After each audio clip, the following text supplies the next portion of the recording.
So we are actually one being, if you will, that shares a common relationship by the very act of breathing. Can you explain what is the supermind and how is it qualitatively different from our current state of rational mental consciousness? We generally judge our relationships, our families, by physical and biological basis. Okay, in other words, we're born into a family, we're born into a society, we're born into a culture, we're born into a religion, and that's how we frame ourselves. There's a project taking place in South India called Aurobindo, which is a township that's being developed eventually to be a city of 50,000 people and integrate people from many different cultures, languages, backgrounds, religions, etc. In your experience, what's the biggest resistance people have to doing this inner work and how can they overcome it?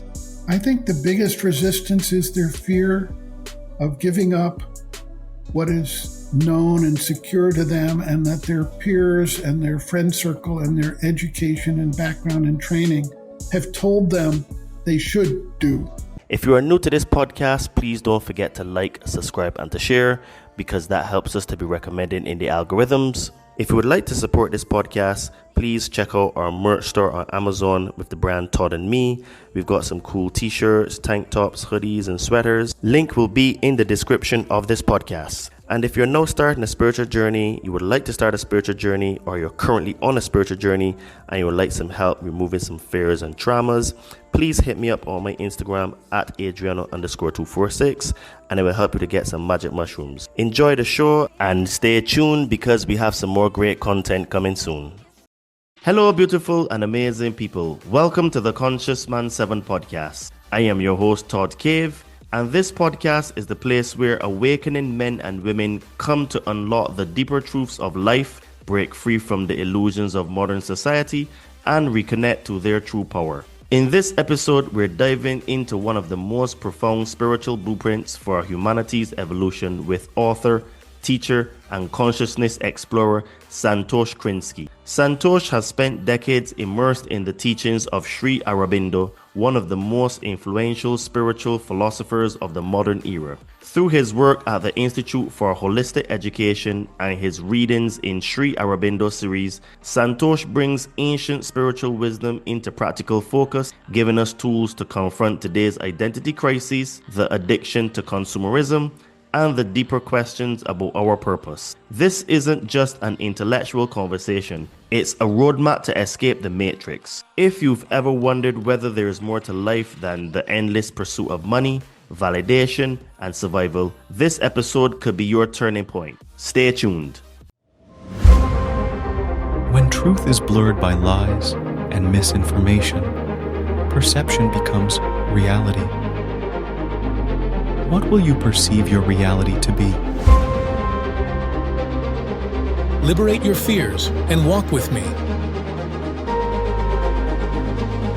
Sit down and meditate. Connect with your soul.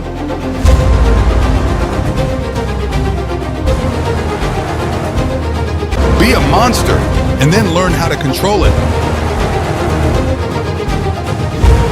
You gotta be willing to do the work.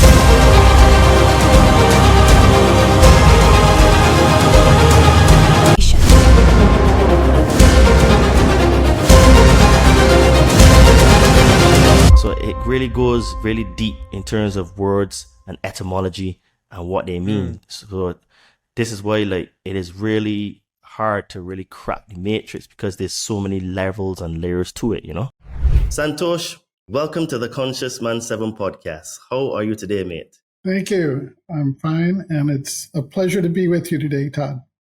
Yes, I'm really looking forward to this conversation because prior to looking you up, I never heard about Sri Aurobindo. And from what I have seen, his work is pretty good, but it seems to be pretty dense and most people seem to have difficulty interpreting it. And you spent decades basically studying this guy, and I would guess you can say decrypting or making the information and the understanding more accessible to people, to humanity. So I'm very interested to talk to you today so that even myself, I can learn a few things, you know? So today I want to start off because I have seen you talked about the existential crisis that we have. So what is the existential crisis of humanity today, and how does it manifest in our daily lives across mental health, identity, and meaning? Well, that's a great question. Scientists have told us we are in the midst of the sixth planetary die-off. The last planetary die-off was when all the dinosaurs disappeared a long time ago. This die-off means that species that lived on this planet are dying every single day of the week. And it's happening because we, humanity, have made dramatic changes to the environment, if you will, within which we live. We've changed the climate. We've changed the chemical balance. We've put what we call pollution everywhere. We've added microplastics and all kinds of pharmaceutical drugs into the waterways, fertilizers and pesticides and herbicides. And all of these things together are creating that crisis. But it goes even further because we've exploited certain resources to such a great degree that even humanity is having trouble keeping up with it. And a couple of examples, there's a real freshwater problem in the world today. The fresh water is disappearing. It's being used. The aquifers are all being drawn down. And the glaciers are melting, and they're melting into the saline oceans. And so we're starting to see water conflicts arising around the world. Even in the United States, we have the concern about the use of the Colorado River and which states and which First Nations tribes and how much Mexico gets can all be basically a method of creating conflict. But you have the same thing happening in the Middle East, the same thing in South Asia and Southeast Asia. In the recent war, more or less, between India and Pakistan, India said, well, we're going to cut off Pakistan's availability of water from the Brahmaputra. The Chinese, coming off the Tibetan plateau, are already controlling some of the major rivers in Southeast Asia and South Asia. And they're starting to exercise water control over some of the other countries to get them to do what they want. This is not against or for any particular group of people. It's happening all over the world because fresh water is disappearing and people are fighting for this essential resource. Another example, several billion people on the planet rely on fish as their primary protein source. Now, I'm a vegan. It doesn't affect me personally directly, but the ocean fisheries have been so decimated by overfishing that they're in the process of collapsing. And when they collapse, you're going to have 1 billion people who aren't going to have a major food source that they rely on today. And that is going to create serious problems. The other thing that's happening is climate change, even if some people like to deny it, is actually taking place. And it's changing the heat of the oceans, making the plankton that provide the first food source for the rest of the food chain in the ocean and produce more oxygen than the trees do on the planet. They're dying off in vast areas of the oceans. And then you add all the plastics that are going into the oceans and how that's getting into the stomachs of the larger fish and mammals in the ocean and destroying their lives and decimating that portion of the food chain. we've got a real serious problem here, and people don't necessarily recognize it. We're poisoning ourselves. We have hormonal changes taking place, reduction of sperm counts, reduction of fertility, earlier fertility for young girls because of all the hormone disrupting chemicals that we're putting into our own water supply through the chemicals we're creating. And we have pollution, we have lead, we have mercury, we have all these things that affect our lives and affect the planet. So I call this the sixth planetary die-off, which I didn't coin that term, but to me, that's an existential crisis. Putting aside the fact that it creates all kinds of conflicts between people and fights over resources, fights over access, fights over who's polluting and who's getting victimized by it. And we wind up with a lot of conflict, wars, threats of nuclear or biological destruction, and mass migrations, and then the attempts to control these things after the fact. And to me, that looks like one big can of worms, you could say, in terms of what we as humanity are facing today. So what you describe sounds to me like a systematic breakdown. And it seems like a system thing. So why have the traditional quotation mark solutions, politics, religion, science, and economics, failed to resolve the core spiritual vacuum? Well, that's a good question. A lot of that is based on where those different solutions come from and their limitations. The mental capability of humanity is very much linear, you could say. It goes from point A to point B. It extrapolates, it analyzes, it divides, but it doesn't undertake what I would call a global or holistic view of things.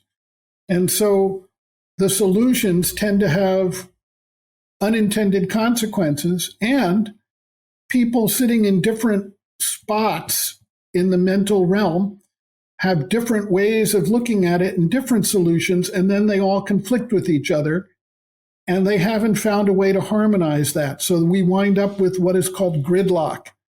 And we see that today in the governments around the world. We see paralysis as they try to solve problems mentally with political or economic or technological solutions.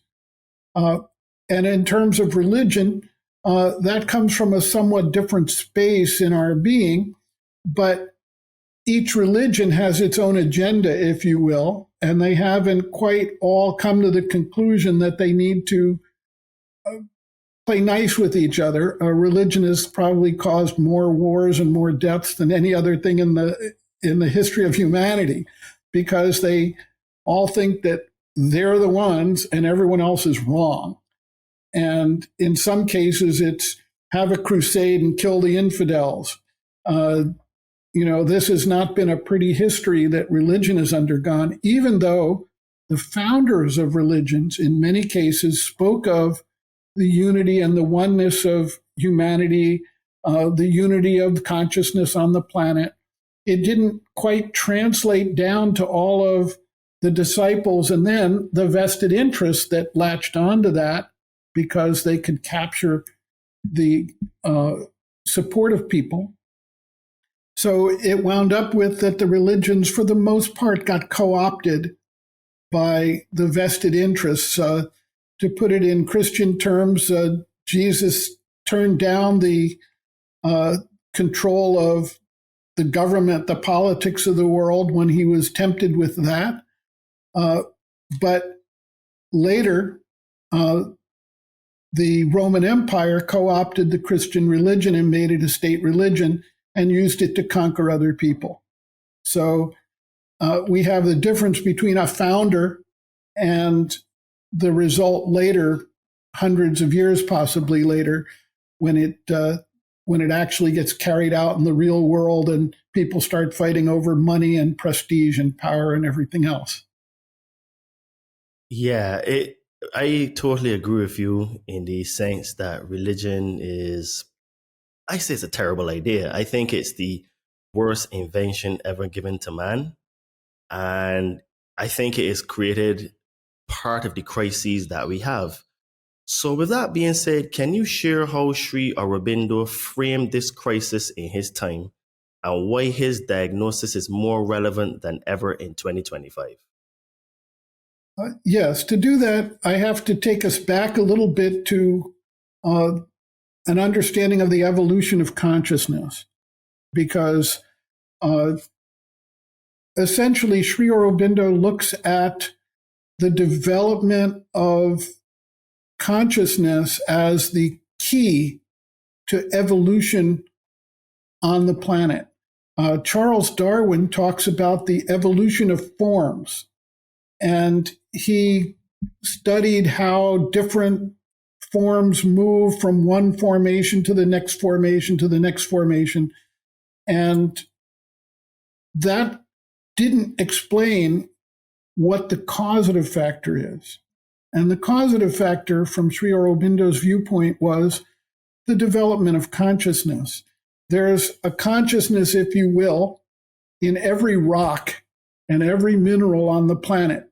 If you study them, you will see that there is an incredible atomic structure that is mathematical in nature, that's highly controlled, and as Einstein and others proved, matter is actually a solidified form of energy. Okay, it can be converted into energy, which led us to the atomic bomb and nuclear energy.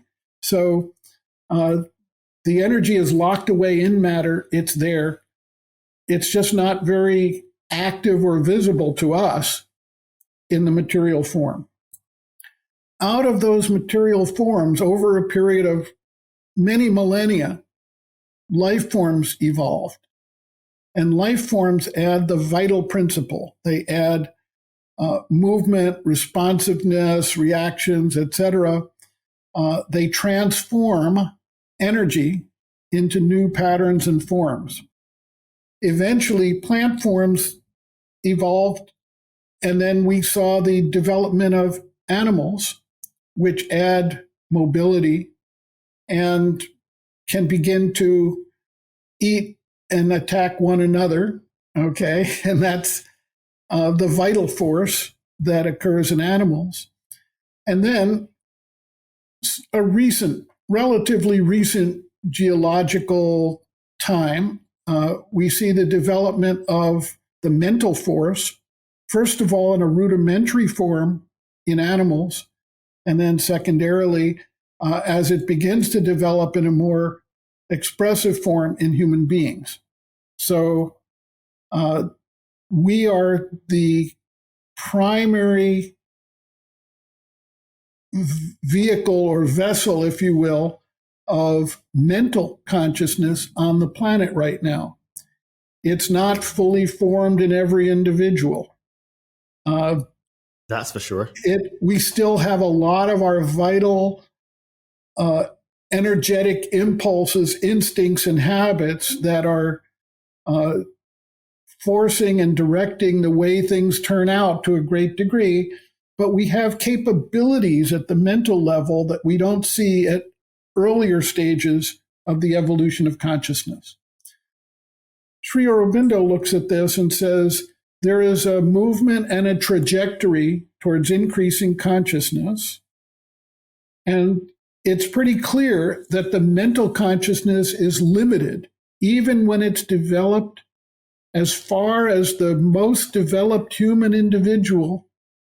It has its limitations because it's linear and it's restricted and it's blinded by its own narrowness. And he therefore states that there are future and other levels of consciousness that have yet to evolve.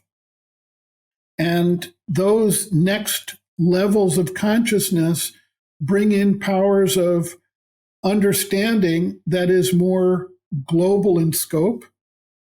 They bring in intuition in a really true sense, and they bring in what he calls the supra-mental consciousness, means beyond the mind. And it basically is a holistic consciousness. It can see things from all different angles and directions and see the wholeness of it, not just the divisions of it, which the mental consciousness sees. We're really good at dividing. We're not real good at synthesizing, bringing things together. And that's a failure of humanity. It's one of the reasons we fight so much with each other. We see there's different genders, there's different races, there's different socioeconomic levels, there's different religions, there's different cultures and languages, and we treat those as dividing points. Whereas a different consciousness, a holistic consciousness, will see them all as part of a vast picture of oneness, where each part is an essential part of a bigger picture, and that they all need each other and belong together and need to be working in harmony with one another. And so that's Sri Aurobindo's direction, is to say, let's encourage and support consciously the evolution of consciousness to the next stage, which nature is going to work out eventually, but we're in an existential crisis, so we need to actually have people who are ready to focus on this and do it and be receptive to it, to move it along a little faster so that we don't destroy ourselves before that can happen. Very, very interesting you said about what Sri said. And since you mentioned it before, let's delve into the evolution of consciousness. So can you explain the stages of consciousness evolution as described by him, and then also from the inconsistent to the supermind, which you kind of touched on just now? I'd be happy to do that. So essentially, there is a material consciousness, and we're talking about on the planet here, on Earth, and something that we can relate to, because the consciousness of the universe and what it's all about is beyond our scope, obviously. I don't think anybody can say why and what the universe is about and where it's going and why it's going there. But starting with the consciousness of the planet, the first thing we see is the development of the material forms. Okay. After that, we see a refinement of those material forms, and we start seeing things like crystals and really highly organized material. And if you ever looked at what a crystal's form is under a microscope, you'll see it dramatically varies from the raw, like rock that you'll find on the ground somewhere. It's very, very well organized, and that's why crystals are actually used for things like microphones and radio transmission, because they have capacities that ordinary rock does not have. There's another sort of slice of consciousness there in the crystals. People don't think about that. They just say, oh, it's a crystal. But it actually represents the next stage of material form consciousness at a higher level than just plain rock. After that, we see the development of single-cell plants, and they gain the power of transmuting sunlight into energy, and biological energy in particular, which material consciousness doesn't have. Okay, your rock isn't going to take the sunlight and turn it into biology, but plants can do that. And then they start creating oxygen, which allows animal life to evolve. Animal life then uses the oxygen to survive, and it has a symbiotic relationship with the plants, because The plants need the carbon dioxide, and we exhale, and the other animals exhale carbon dioxide and inhale oxygen. We don't survive without the plants. The plants don't survive without us. So we are actually one being, if you will, that shares a common relationship by the very act of breathing. So animal consciousness adds movement, mobility, incipient ability to react and desire and go after things, as opposed to plants, which need things to come to them, if you will, that they need to absorb. And then we see the first stages of the mental development starting to happen with various animals that are able to devise plans, in some cases use tools. There are some birds and certainly primates that are tool-using beings at a very rudimentary level. And then the next stage you come to is the first stages of human development, where a lot of that is refined and modified. Our tool-making skills, our speech skills improve over what animals have.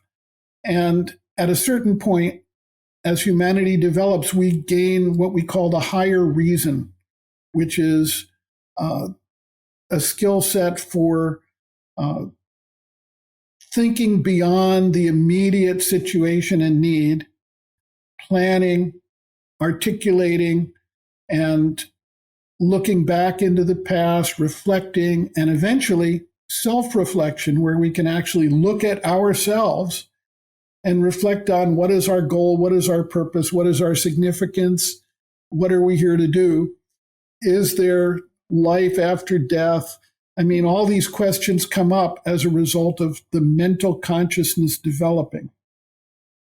Beyond the basic mental consciousness and beyond the developed reason, there are other powers of consciousness, and we see in humanity certain individuals who begin to express these additional powers, rudimentary. They're not fully formed, but you see things like people who have the ability to read emotions from each other, who are able to be empathetic, who have the ability of communicating with others in other parts of the world, who have distance vision, who can go into lucid dreaming, who can have clairvoyance to some degree, who can predict the relationship of things at a level that the rudimentary animal or even the lower levels of human consciousness have not yet attained. Now, some of these are very rare, and some of them people fake for personal gain. So people say, well, it's all fake. Well, it's not all fake.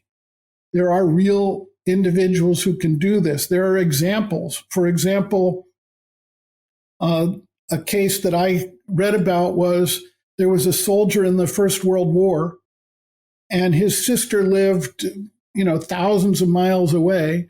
And at a certain point in time, she suddenly got a feeling that said that her brother had just died. And then she got the confirmation from the army later that he had died on this place and this time and under these circumstances. And it corresponded with that feeling she had. Now, how does that happen? There is a power of consciousness. Nikola Tesla talks about wireless energy moving throughout the universe and being able to harness it, which is why we now have cell phones. Well, at a different level, human beings are able to pick up subtle vibrations and send out subtle vibrations across distance when they have gotten to the point of developing these other powers at the next level of consciousness. beyond that, we see further developments where people can become conscious of the whole world. I mean, they can really gain a consciousness of unity and oneness.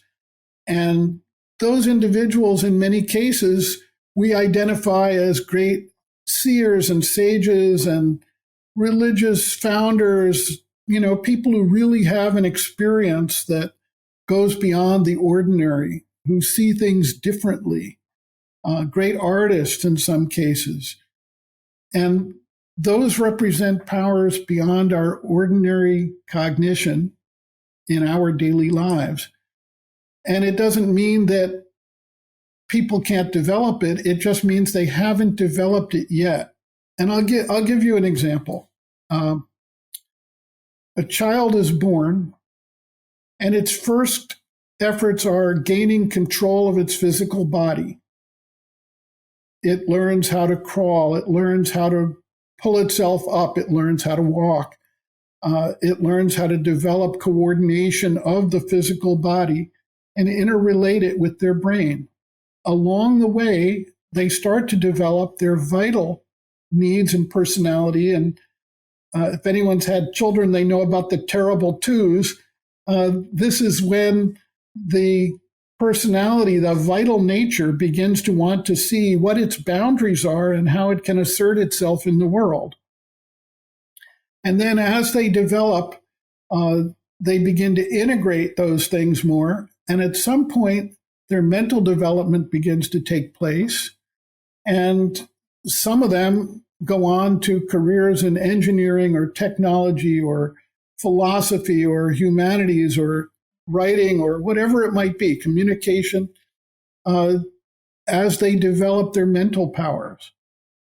So it's not beyond comprehension to believe that as humanity as an individual gets ready, as their stage of life develops, as their capacities reach a certain point, they're able at that time to take on and develop the next level of consciousness. We see that within ourselves up to the level of mind, and we see some individuals who can go beyond the rudimentary mind that we now see because for whatever reason, they're receptive to it. They've gotten their framework ready to receive and deal with those powers, and they start to express them.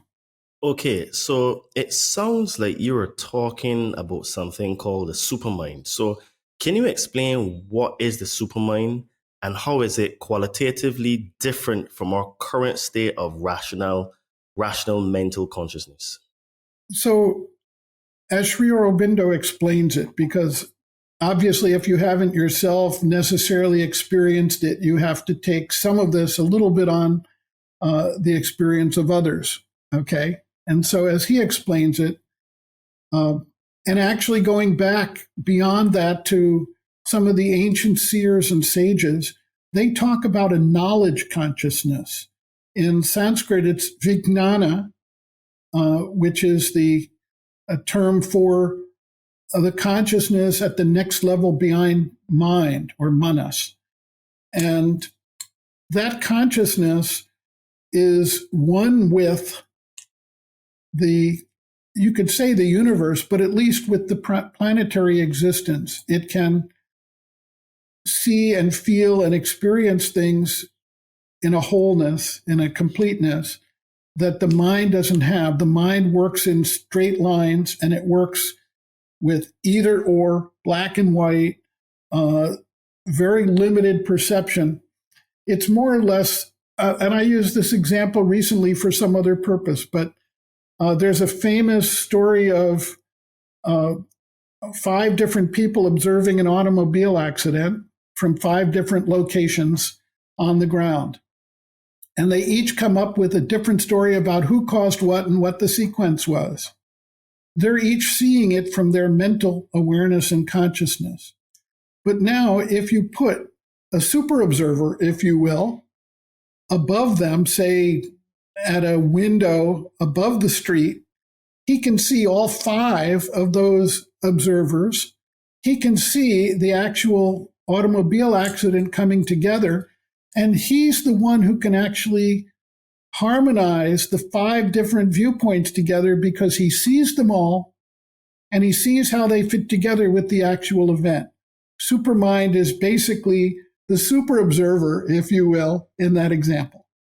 Okay, very, very interesting. So the supermind, the way you describe it, sounds like how people say like infinite consciousness, or that field that where is nothing and everything exists at the same time. It sounds a little bit like that, what you're talking about, that state where you have total awareness.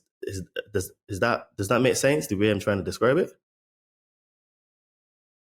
I think it does make sense to a certain degree, but there's so much confusion about those states that seem like they're otherworldly and they take you out of the world. But the supramental consciousness should not necessarily take you out of the world. It just gives you another viewpoint so that you see both the oneness, the unity of everything, and the diversity that makes up that unity.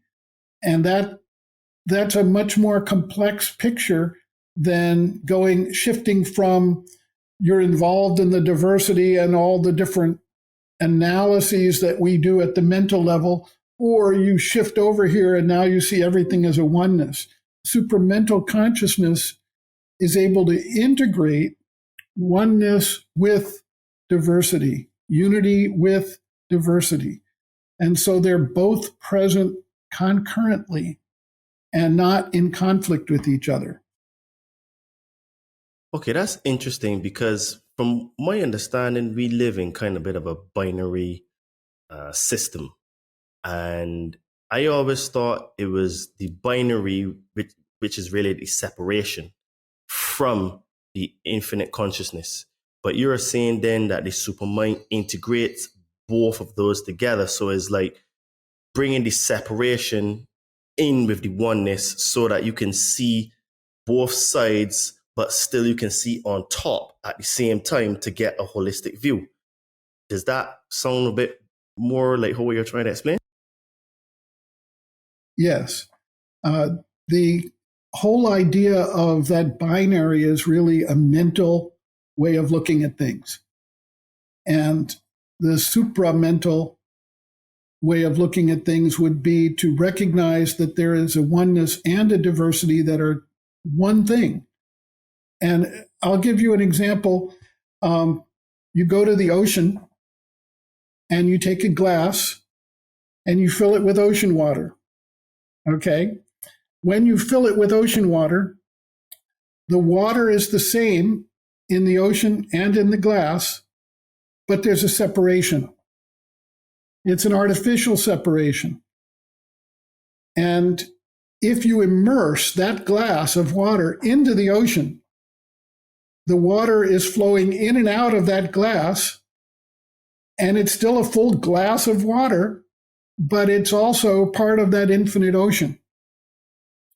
So it's a different way of reflecting on things.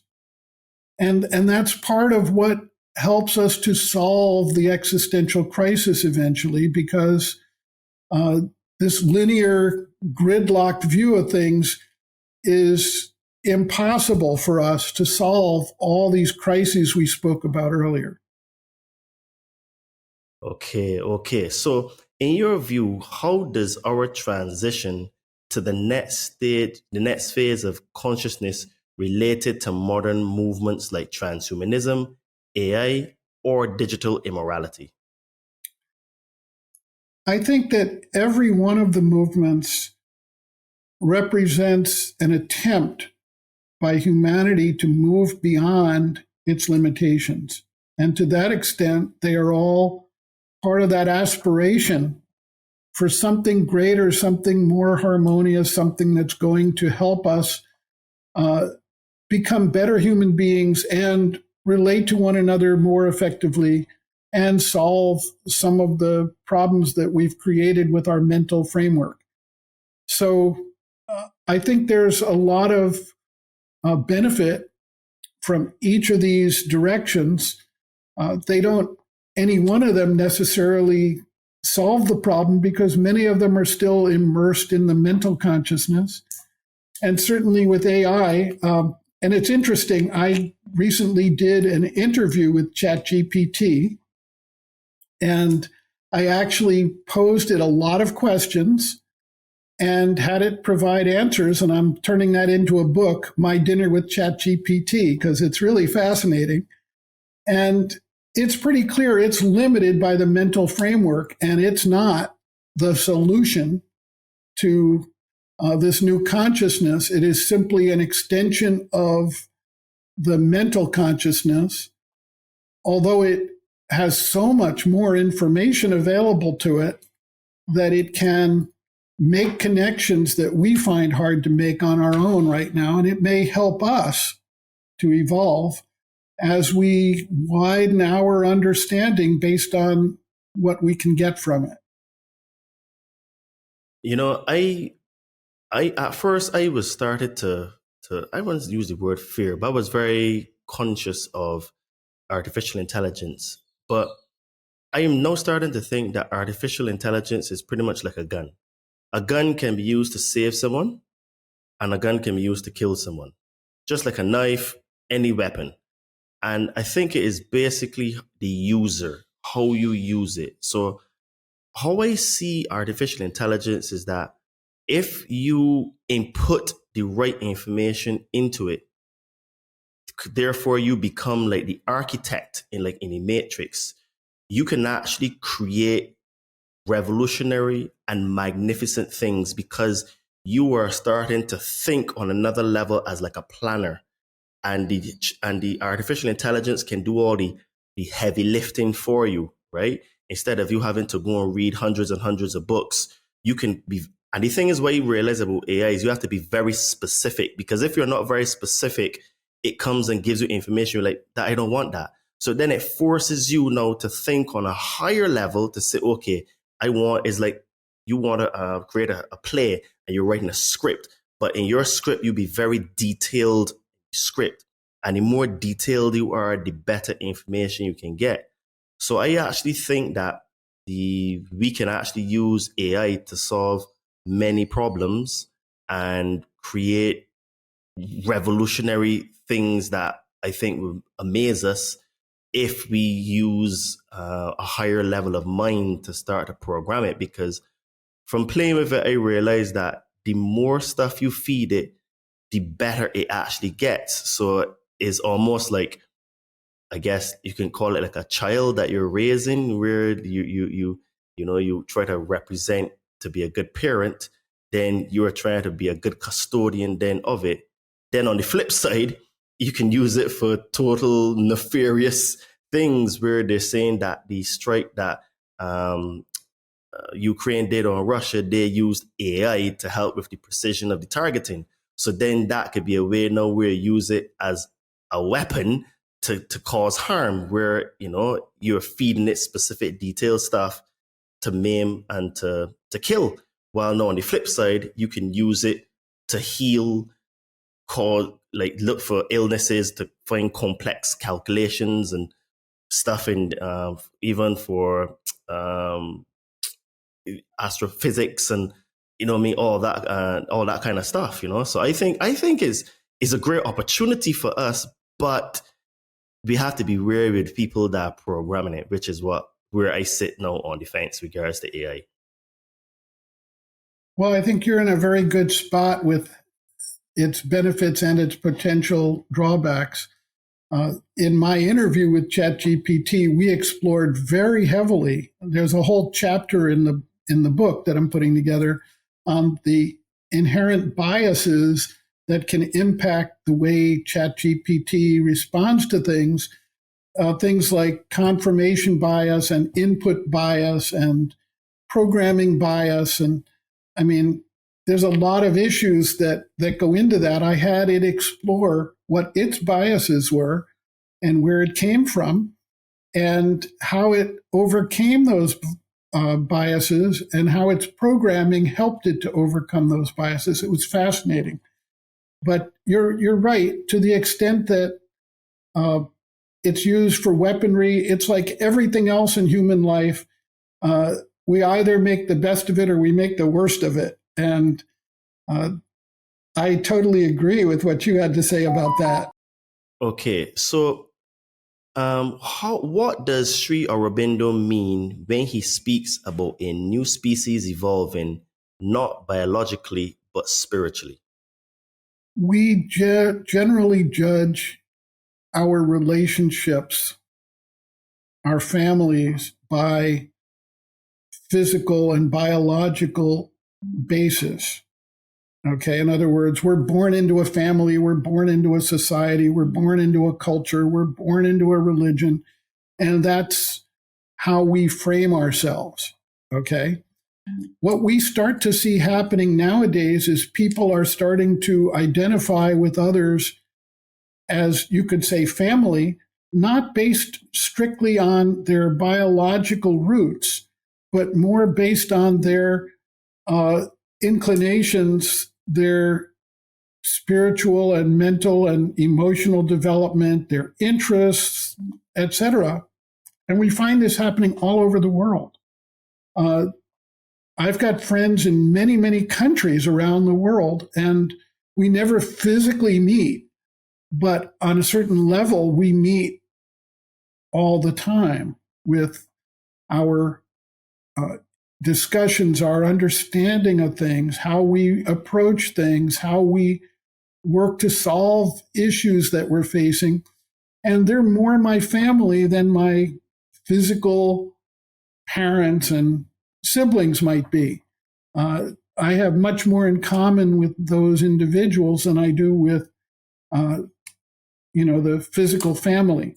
In the same way, we can see that the spiritual development is going to eventually create a group of individuals around the planet who naturally have an affinity for one another because they can vibrate at the same level. They can relate to the same things. They can see things that up until now, few people have seen. Eventually, as humanity matures, more and more individuals in humanity will have these capabilities and begin to evolve them. And these forerunners will be able to provide them inspiration and guidance because they've been there and they're doing it. And so that's what we would call a new species. It's,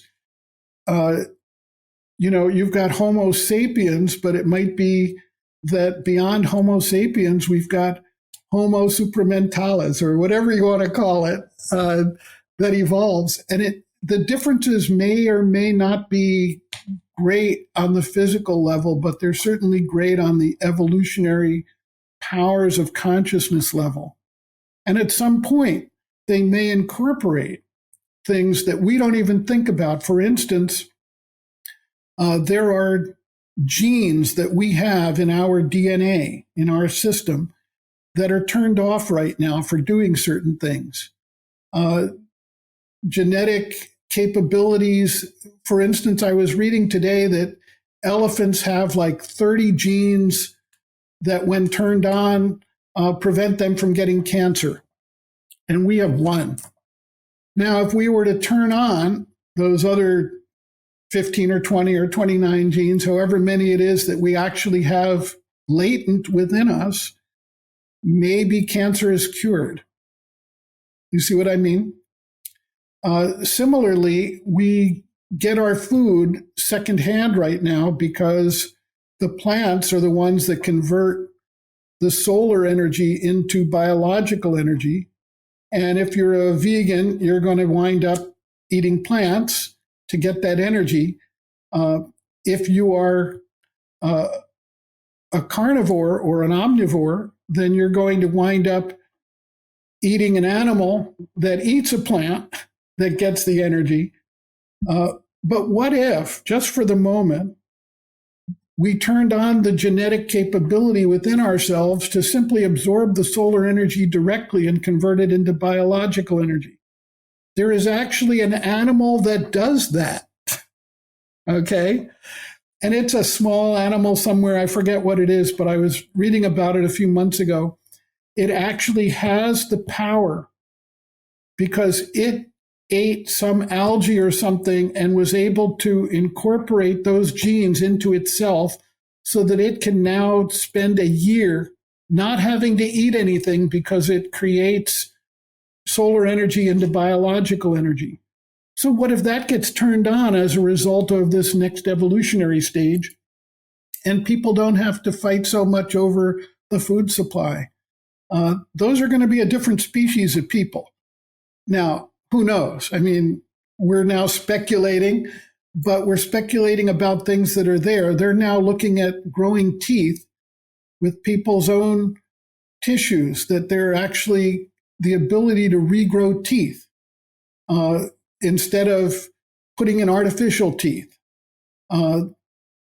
Certain animals can heal themselves far more than human beings can. They can regrow limbs. What if people begin to be able to regrow limbs? Would that help constitute a different species if some of these powers begin to manifest? Now, who knows what form that's all going to take? But those are some of the options that could lead to a new species designation by the green eye shade scientists out there who want to classify us. Well, my research has pointed me in the direction that humanity seems to have been genetically manipulated and altered about 250,000 years ago with the turning off of our telomeres and the capping of our telomeres, and the fusion of chromosome 2. And there were some also other genetic modifications that seem to have taken place. And modern science has said that it was an external modification and not an evolutionary change. So I do think that if those genes are turned on, we would most likely become a different species, because even if you look at the ages of humans in the biblical stories, you had Methuselah living to 969 years, right? Which is 9 times longer than most humans will, at least 9 times longer than most humans would live. And then when you go back to the Sumerian tablets, you saw the first immortal king Alulim. He ruled for 28,800 years. So it very much looks to me like if we are the dumbed down version of what we used to be. And then reflecting on what you said about not having to necessarily eat, well, I remember years ago I was researching breatharians, and there seemed to be a very, very, very, very small set of yogis that can literally just absorb the sun and live. And I saw this story, which is fascinating, where they put this guy in a room and they blocked all access to food and water for him. I think it was for like a month from memory. And the guy lived, and he didn't lose any weight or anything like that. And he just stood there. So, I mean, who knows? Like, if all of us can actually do that, then we would not need food at all. I mean, if we can grow in terms of our consciousness like that, I think a lot of the wars would go to pass, because wars are really for resources. Let's be honest. And if you are able to just absorb the sun's rays and to live, then you become almost immortal, you know? So that is quite fascinating when you put it all together. So let's transition to talk about integral yoga. And so what distinguishes integral yoga from traditional yogic paths or mindfulness practices? I think the main thing that differentiates it is that it doesn't have a fixed practice or path. It can incorporate at various times and under various circumstances any of the other paths for specific developmental purpose of the practitioner. So, for instance, there may be a time to develop the physical body and the energy centers, and you practice Hatha Yoga. There may be a time when you have to learn how to concentrate the mind properly and remove a lot of distractions. So you practice mindfulness or Zen or whatever it might be. There are times when you might need to do breathing practice to gain control of the nervous system and the flow of the energy through the chakras. Each one of those things in the course of a spiritual practitioner's development has its time and its place and its purpose. And most paths, they'll tell you, just do this and you're going to get there. Integral yoga doesn't say that. What it says is become conscious within yourself. Observe as a witness, if you will, of yourself, the needs of your development as they change through time, and begin to apply those practices and principles at each stage so that you can untie each knot that's tying you down to the old nature and allow you to move into a new form of consciousness. And so that's really, it's really free form. I mean, people go to the Sri Aurobindo ashram in Pondicherry and say, well, where's the teacher who's going to tell me what to do? And they find out there's nobody there to tell them what to do. They're going to tell you, well, you need to become a witness of yourself, understand the principles of the development of consciousness, the things that hold back the consciousness in terms of vital desires and aggressions and fears and everything else, and begin to systematically work through them at your own pace, in your own way, given your own life situation, as opposed to a one-size-fits-all cookie-cutter approach that says, just do this practice and you're fine. That's really interesting. So it sounds a bit like you're taking all the branches of yoga and putting them all together and saying that depending on where you are, pull from this. And then when that has helped you with X challenge, then you have another challenge, pull from there. And then as you keep going on in your journey, then you can maybe come back to one that you used before because it is applicable to you at that specific time. So you're not pigeonholed into one practice or one way where at that particular time it may not serve you well. Does that sound right? Up to a certain degree, I think that's true. It's like if you're a mechanic and you're working on a piece of machinery, you're going to have a toolbox. And you'll have a screwdriver, you'll have a pliers, you'll have a hammer, you'll have a wrench, you'll have all kinds of different tools. And you're going to pick the tool that works for you to do what you exactly need to do at that moment. And there may be multiple steps, and you might need to put one tool down, pick up the next one. That's sort of the example you've just given. And to that extent, that's true. But it's not a matter of just creating a toolbox and using it. It's a matter of taking a new position of consciousness within yourself so that you become the observer or the witness of your external nature, and you can then begin to apply those tools. And whether they're in a formal toolbox or not, whether they're coming from some other tradition, whether it's something totally new that comes to you, some devotional phase, some aspirational phase that moves your emotional being forward, whatever it might be, you become that witness and you move with that and then apply, if necessary, whatever tools are out there and available. So it's sort of a meta level of understanding beyond the collection of tools. Very interesting. I like your analogy of the toolbox because I like to use analogies as well. So basically, you're using the toolbox, but from an observation point of view. So you get again, you're going back to this principle you're talking about, the supermind, where you're on top and you're seeing everything, but incorporating the different points of views from the 5 people that maybe saw the accident. Okay. Oh, very, very interesting. So for someone caught in modern stress, addiction, or depression, how can integral yoga practically help them? It's very difficult for someone who is immersed in their ego personality, if you will, to suddenly magically get that resolved. As long as you're immersed in the ego and responding to things that way, you're going to have your instances of depression. You're going to have the feelings of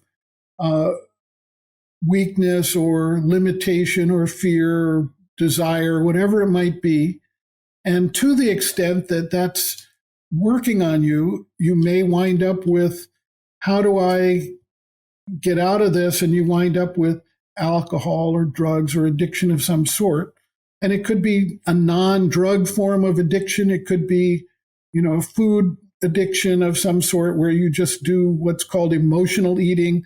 It could be a sex addiction of some sort. I mean, it could be an addiction to essentially a work process that you simply just immerse yourself in and put everyone else outside because that's the only way you can deal with it.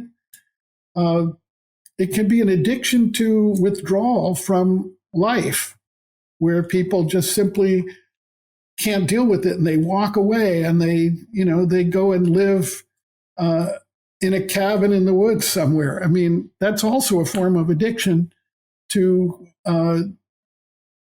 basically moving away from their inability to address all the pressures and conflicts that are coming at them in their lives, the griefs, the failures, the limitations. So the way integral yoga would look at this is to say,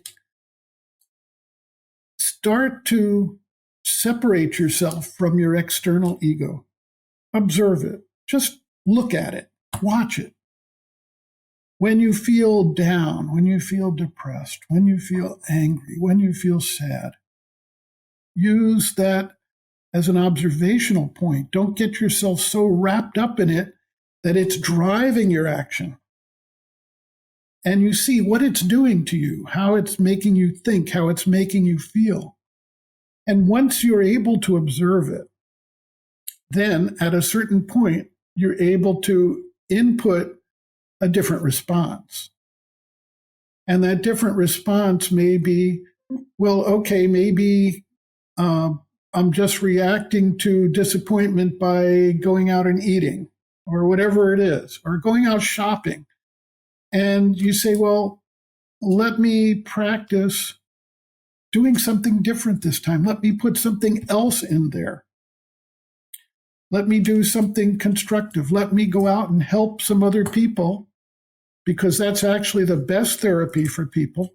Go out there and just volunteer and do something positive and make people smile. Give them just that moment of joy, and you will find that your depression cannot stand in front of being a positive influence in other people's lives.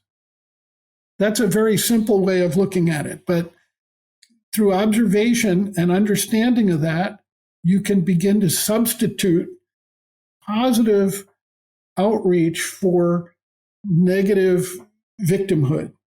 And that can help over time to bring people out of those states of weakness and depression. That is very similar to like what I say to people. I say to people that if you do physical exercise, it is impossible to be feeling sad and depressed in the moment of doing exercise. You can't have those two emotions or energies at the same time while doing exercise. It just doesn't happen. And I like the way you analyzed it just now. And what I'm starting to realize is with the integral yoga, it seems a lot from the observation point of view, and to look at yourself from the outside. And I remember, like, when I was going through one of the most difficult points in my life, the only way that actually could get through it is if I started to practice the observation method, because it became so intense that I felt like I was going to break. And that was the only thing that kind of like gave me a bit of respite from how I was feeling. So, that is very, very interesting. So with that being said, can you share a story, your own or someone else's, where integral yoga pulled someone out of an existential void? Well, I can. Basically, I was in college, and it goes back a ways, but it was during the time of the Vietnam War. And some of us didn't agree with the idea of that war. And so we went to Washington, D.C. to protest what was called the May Day protests. And while we were there, for various reasons, I was poisoned. And I think it was biological warfare, because by the next day I had been sicker than I had ever been sick in my life. And so I went back to where I was going to college, and I got poisoned again.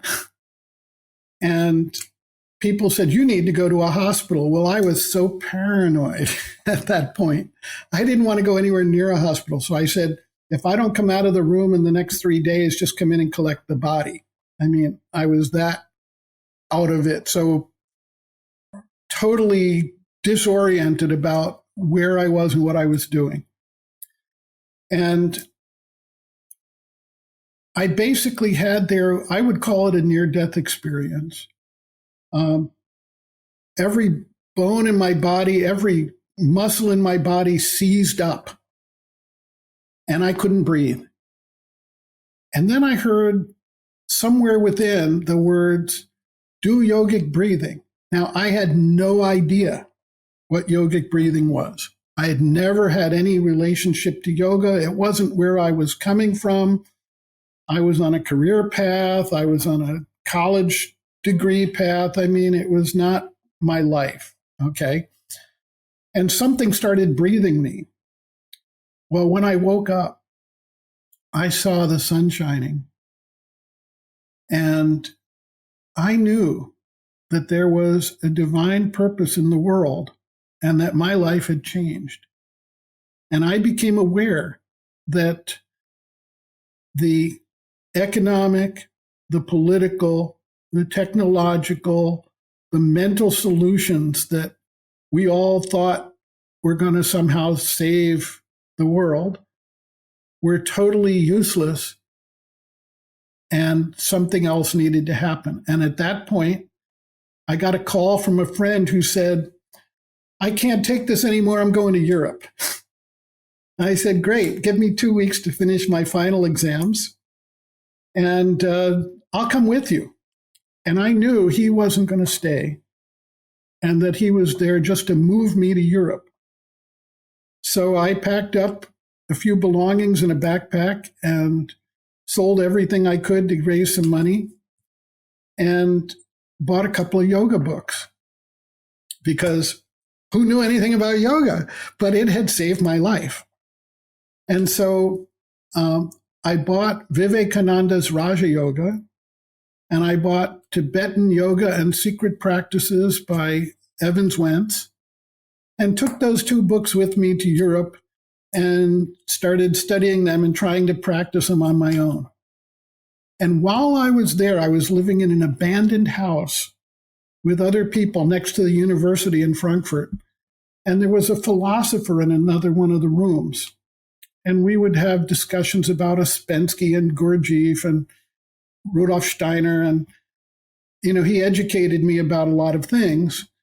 And then one day he handed me Sri Aurobindo's book, The Life Divine, and said, I have an American girlfriend. I bought this for her. I thought she'd be interested. She's not interested at all.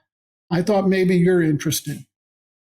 And I opened the book randomly to the chapter, The Aim of Life, the 4 Theories of Existence. And I started reading it, and I realized that this represented for me individually the solution that wasn't going to happen through technology, politics, religion, economy, or anything else. And that's in 1971, I started studying Sri Aurobindo's writings. Wow. A near-death experience and just yogic breathing.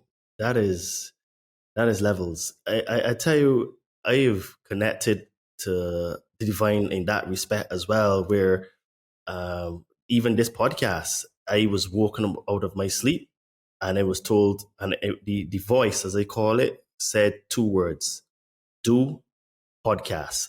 That was it. It said it loudly. I was sleeping and I woke up. Even when I woke up, I heard it again: do podcasts. And basically, that is how the Conscious Man 7 was born. So, wow, what a story. So, how does integral yoga view identity, especially in a world obsessed with labels, status, and online personas?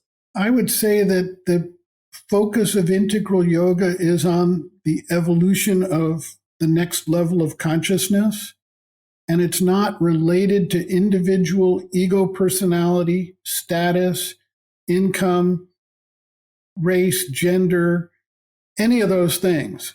It's not based on how much you own or how many toys you have or how much enjoyment you get from your outer life. It's based on dedicating your life to learning and growing and evolving and becoming a better human being, and not using it to control or convince or overpower anybody or anything. Everybody needs to grow at their own level, at their own speed. And that's one of the understandings you get from this practice, is that it's not a matter of creating an army of a religion of some sort. It's more a matter of, am I here for becoming a billionaire? And if I become a billionaire, is that going to make me any better a human being or not? Am I going to be able to take it with me into my next lifetime or not? Is there any rationale for putting the energy there, as opposed to trying to understand why it is we're on this planet and what we can do to make it better, make it a better place to live for everybody, for the entire planet, including the animals and the plants and all the other beings who are miniature existences of consciousness in their own forms for their own reason. And so it's really walking away from, stepping back from the ego personality and its trappings of power, wealth, sex, control, etc., fame, vanity. Those things have very, very little meaning. And none of it goes with you. When you die, you're not taking any of that with you. So you might as well realize that it's all transitory at that point. That's what some of the paths call illusion or Maya, where it's not real. It's just like a video game that we're living in. And some people say, oh, we must be living in a simulation now, because this is all just like a video game. When you go out there, let's see how many counters we can acquire, how many enemies we can kill, how much wealth we can get, how much enjoyment we can have, how many girlfriends or boyfriends we can acquire in our lives. I mean, that's all just ridiculous stuff. It has no relevance to anything real. Yeah, I was literally saying to a friend of mine yesterday that, nothing really here is real. And we get bogged down and caught up with all of the materialism and consumerism and status and how many followers you have on social media and how many likes and shares you got. And it's like, it really doesn't mean anything in the grand scheme of things, right? And I like how you broke it down. So I'm definitely going to have to check out more your integral yoga, because like I said, I was very intrigued when I found you, and from what I found on you, is like, I definitely want to talk to you to learn more for myself as well. So we can take a very, very small break here and say, guys, if you're finding value in this conversation and it's helping you see life through a different lens, take a moment right now, like, comment, and share this podcast. Whether you're watching on YouTube or Rumble or listening on Spreaker or Spotify, this message spreads only through people like you. So help us expand the conscious revolution. Okay, so we can shift gears now and we can talk a little bit about the readings of Sri Aurobindo. So what inspired you to write the readings in Sri Aurobindo's series, and how has the public responded? As I mentioned, in 1971, I started reading The Life Divine. And that's Sri Aurobindo's major metaphysical work, you could say. It's like 1,000 pages. And of course, you start reading that and you're into it. So you read and read and read. And then that wasn't enough. So the bookstore that was nearby in Germany, where I was living, was called Middle Earth. And I had no money. Okay. I was living in an abandoned house without money. So I found the bookstore and they had a whole series of Sri Aurobindo's books. And I thought, I need to read these books. So I would go there virtually every day, and I would sit down on a futon in the store and I would read. And they sort of adopted me and would feed me herb tea and, just sort of humor me, because, I mean, who in their bookstore ever sat there and read? It was like an advertisement for people to read books. Okay, so I was sort of their human statue. And I read these books. And then over the years, I read them again. And I said, I got so much more out of it now than I did then. And then I thought, this is all crazy. I just read everything too fast. I'm missing so much. So in 2009, I made a different decision. And that was, I was going to read these books 1 page per day. And not just read the page, but reflect on it, internalize it, and try to communicate something of the essence of that page, which started my blog, Sri Aurobindo Studies, okay? And I started with The Life Divine, and it was like 3 years.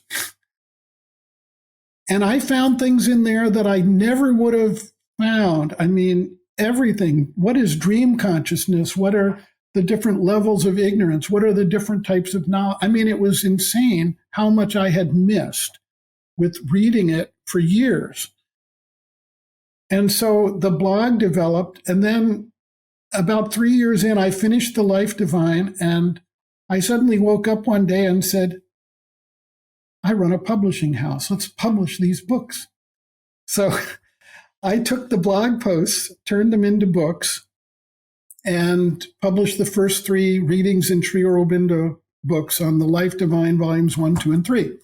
I then moved to the next book and started doing the same thing, went through all the major works, and since 2009, 1 per day, 1 page per day, basically, I take an excerpt from that page, a quotation, I internalize it, I reflect on it, I comment on it, either with something a little bit different that puts a new angle on it or relates to the life we're living here. And I put it out there. And when I'm done with that day's post, I move it into a Word document so that I have a sequential next book already in preparation. And when it's done, I send it to the publishing company and they publish it. So I've now got 21 books and I'm working on the 22nd. And I find it extremely useful to me I don't care really if it's useful to anybody else, but other people have said it's useful to them and they read it every day, and it helps open up Sri Aurobindo to them, which, as you mentioned at the beginning, can be a little daunting, somewhat dense for people who are not used to that intensity of focus. What I found was that by reading Sri Aurobindo quietly and consciously and trying to understand a deeper sense of it, not fighting with it, but reflecting on it, my understanding of things has dramatically changed over the years. And I think that's reflected in the type of conversation we're having today, with some insights maybe and some directions that I wouldn't have been able to express 20 years ago. So I find it valuable, and I think other people are finding it valuable. I don't really care about numbers of people. I'd rather have one person who's sincere get a value out of it than 10,000 people who just say, "Oh, it's great." You know what I mean? It doesn't have any value if they're not using it for their growth. That is impressive, where basically you read one page a day and internalized it. And, it just goes to show you, because I remember when I was a university student and I was doing research, and you would read swaths and swaths of information. And I think at least a good 98% of it would just pass through one ear and go through the next. And it's only from reading and rereading again that you start to say, okay, this is starting to make sense. Then you take out your highlighter and you highlight and stuff. And it sounds basically this is what you've done to make it accessible to people. And I guess 1,000 pages, well, no wonder you could get several books, right? Because the only book that I have read that is equivalent to that, I listened to the audiobook, is Life and Teaching of the Master of the Far East. And that's a trilogy. That book, I reckon, is probably about 1,000 pages, because the audiobook is 24 hours. And that is a lot of information. And I'm going to have to re-listen to that now, talking to you, because that book was next level. And one of the most, I would say, mind-blowing books I've ever read. And I'm going to have to do what I was doing at university, where I had to reread and reread. So I'm going to have to re-listen and re-listen, because it's true, you do miss a lot of information, So of all of the works you've explored, which text do you feel contains the deepest key to humanity's next leap, and why do you think it's often overlooked? Well, I think the deepest I would have to say is The Life Divine by Sri Aurobindo. And that's because it starts out from the human aspiration, what it is that humanity actually is seeking outside of all the external enjoyments and accoutrements that we try to acquire. But he says it's God, light, freedom, immortality are the basis. And then he goes on to say that all problems of existence are problems of harmony. Okay, we just haven't figured out how to understand the oneness and the harmony of everything. And then he goes on to explain in the next couple of chapters the different ways humanity has tried to solve this, sort of in the extremes. There's what he calls the materialist denial, which means the materialist says it's all just here. We need to just acquire and do and enjoy. And there's no other life, there's no other purpose, whatever, in the extreme. I mean, there's middle grounds. And then the other one is the ascetic denial, okay, where someone says that's all an illusion and I just have to escape it all and become liberated. And his response in the 4th chapter sets the tone of where it's going, and it's called Reality Omnipresent. And so the escape is not an escape, and the materialist illusion is not real. They're both part of a greater oneness of consciousness. And then he begins to explore the evolution of consciousness, the type of ignorance that we live under, the types of knowledge that we can explore and develop, and gets into, an ever expanding and deepening understanding until he comes to the idea of the evolution of a Gnostic being, a being that lives in this holistic consciousness, and the development of a collectivity of humanity of Gnostic beings, which he calls the divine life. And it's 1,000 pages. Everything is in there. And that's why I did it a page at a time, because I found things that I never found just reading it. And just reading it is not easy for most people. You wind up needing a grounding in Greek philosophy, in Vedic studies, in Christianity, in Buddhism. You gain these understandings the more you read and reflect on it. But it's not something that most people bring with them to that book. It's something they gain if they take a serious interest. The way you describe this book, I am very surprised that more people never heard of Sri Aurobindo, because I'll be honest, I have never heard of him before, prior to talking to you and doing the research on him and you. And I'm wondering if it's because he's from the East, and because we're in the West, then it is more of a disconnect. And maybe in the East, he's very well known in that sort of level of mind and consciousness, because they think differently from us for the most part. So is that a fair assessment, that is because we are Westerners and he's from the East, then that there's literally no connection between us knowing about him and stuff like that? I'm not sure that's actually what's going on. There are Nobel laureates who have cited him with great positive reviews. Harvard Nobel laureates, for instance, and others from Europe. I think it's more that Sri Aurobindo never tried to create a movement, a religion, or any kind of proselytizing work. And so you basically have to stumble across what he's doing in order to find it. And that's sort of a self-selection mechanism for people who are reaching a stage where they can actually benefit from it, as opposed to just, having that on their arms as a shoulder patch that, you know what I mean? It has nothing to do with that. It's really not quantity, but it's when an individual reaches that point. I was plucked out of college literally by being poisoned and waking up to a realization that there was a different purpose to life, and shipped halfway across the world in order to come in contact with Sri Aurobindo.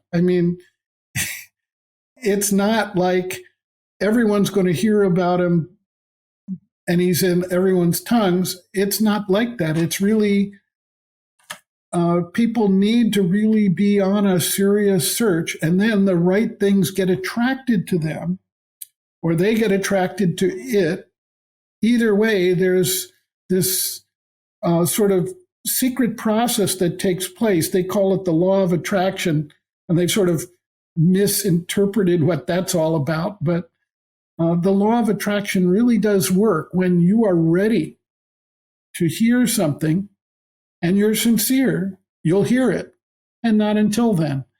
And it may not influence your current mode or level of life or your action, but it means that somehow you're moving into a new evolutionary cycle in your own life.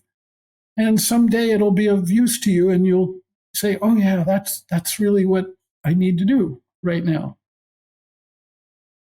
I concur 100% with what you said, because I'll be honest with you, the stuff that I talk about when I'm interviewed and also when I'm interviewing people, I remember when I first started the process, and my flatmate in England, he said to me, he used to call me Toddy. He said, Toddy, man.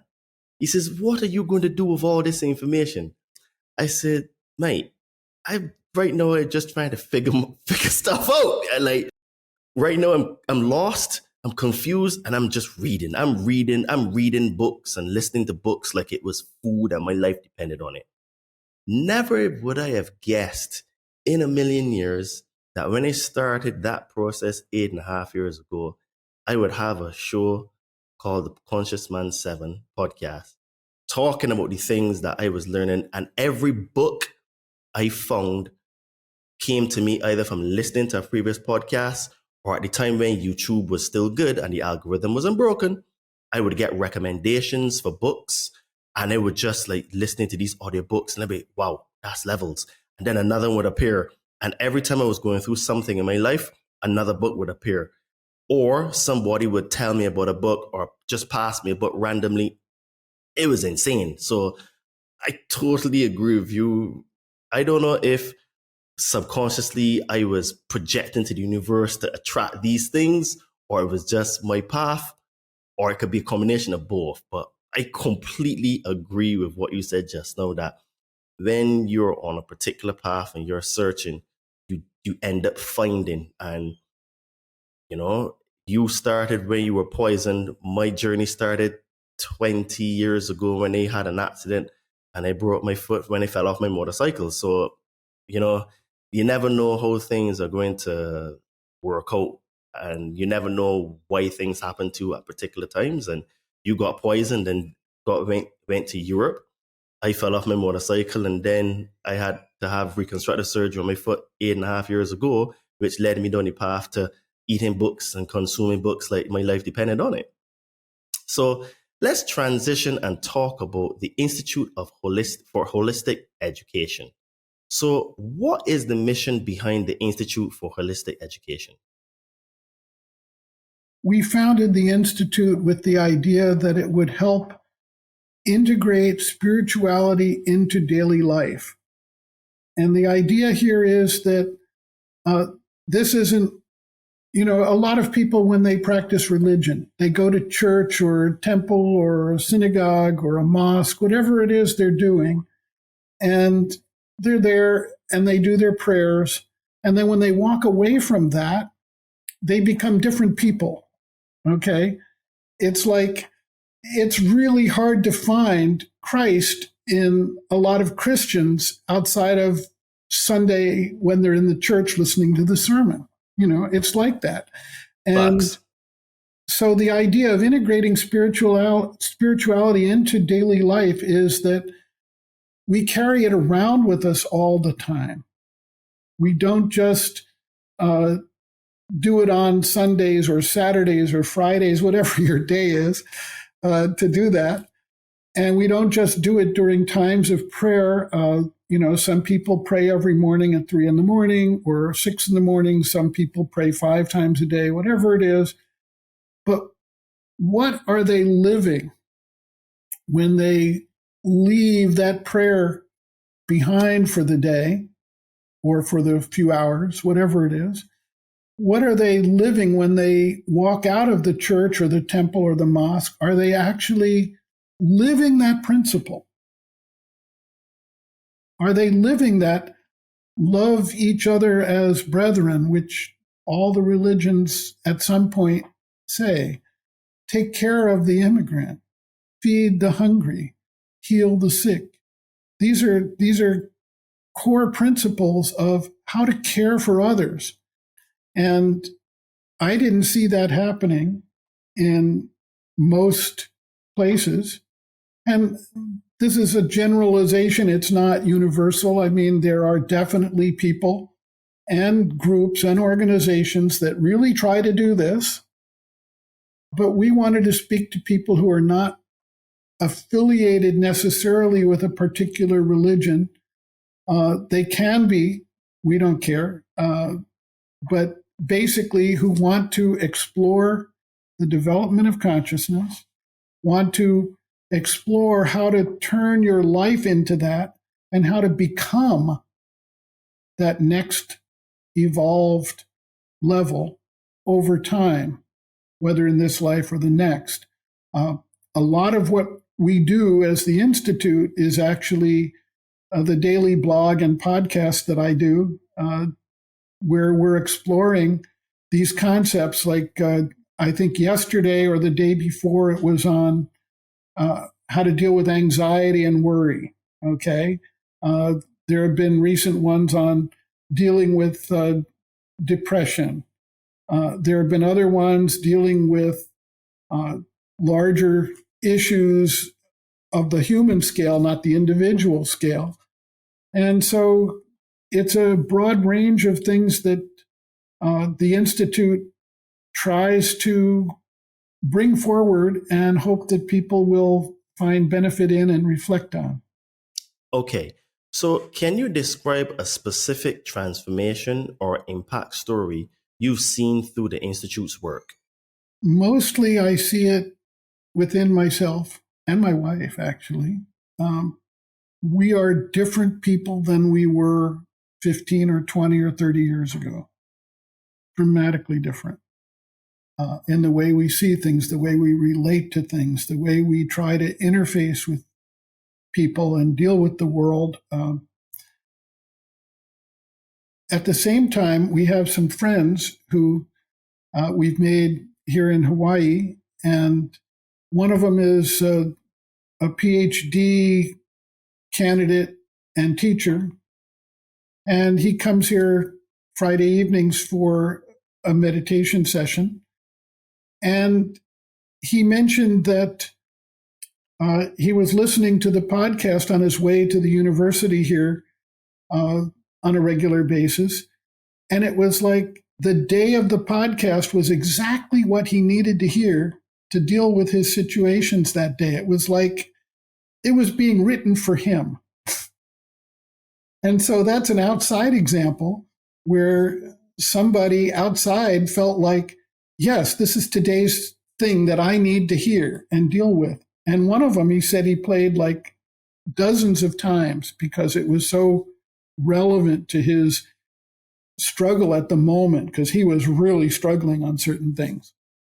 And so I don't know, we don't have a lot of direct relationship with people out there in the cyberspace. We don't do advertising and we don't do a lot of interactions. We get comments from people, but that's about it. We get a lot of friend requests, people who have found it and want to be part of it. That's great. I don't know what they do with it. I don't know how it's changed their lives, if at all. So I do it because it changes my life. And that's all I can be really responsible for. I'm not trying to change anybody else's life. If it happens and they're doing it themselves and this can help them, that's great. If they have a different way to do that and it works for them, that's also great. But I'm not here trying to count saved souls or anything like that. I'll be happy if I can save my own soul. There's something that my mother said to me, and she said to me that you never know how you actually impact people's lives because I've been doing podcasting for a few years, and I have had messages from people in Pakistan, Iraq, Iran. These are non-English speaking countries. And they've said to me, Todd, like stuff you talk about has helped me tremendously. You've made me look at things in a different way. And funnily, they're all Muslim countries as well, now to think about it, but I digress. And they said to me, Todd, I just want to let you know that you have, because of you, I've actually started to do X, Y, and Z. And a lot of them said, well, I started to realize that I need to get the body moving, do physical exercise, read books, look at the food that I eat and stuff like that. And I've showed my mother some messages sometimes, and she said, you see, son, this is what I keep telling you. Even though you may feel like you're not having an impact in the world, you actually are. People may just not necessarily tell you, but all you need to do is keep showing up, keep representing, keep doing the things that you know are right and you should do. And the universe will just take care of everything else. And, it just is like the ripple effect. You throw the pebble in the water, the pond, you don't see how far it goes because it would just be there, but the vibration, the energy goes, and then it goes to the bank and then comes back. So you may not see a comeback for years and years, but she said, son, it will always come back. So keep doing what you're doing. So I am certain from this conversation, the things you've spoken about, that people's lives are definitely impacted.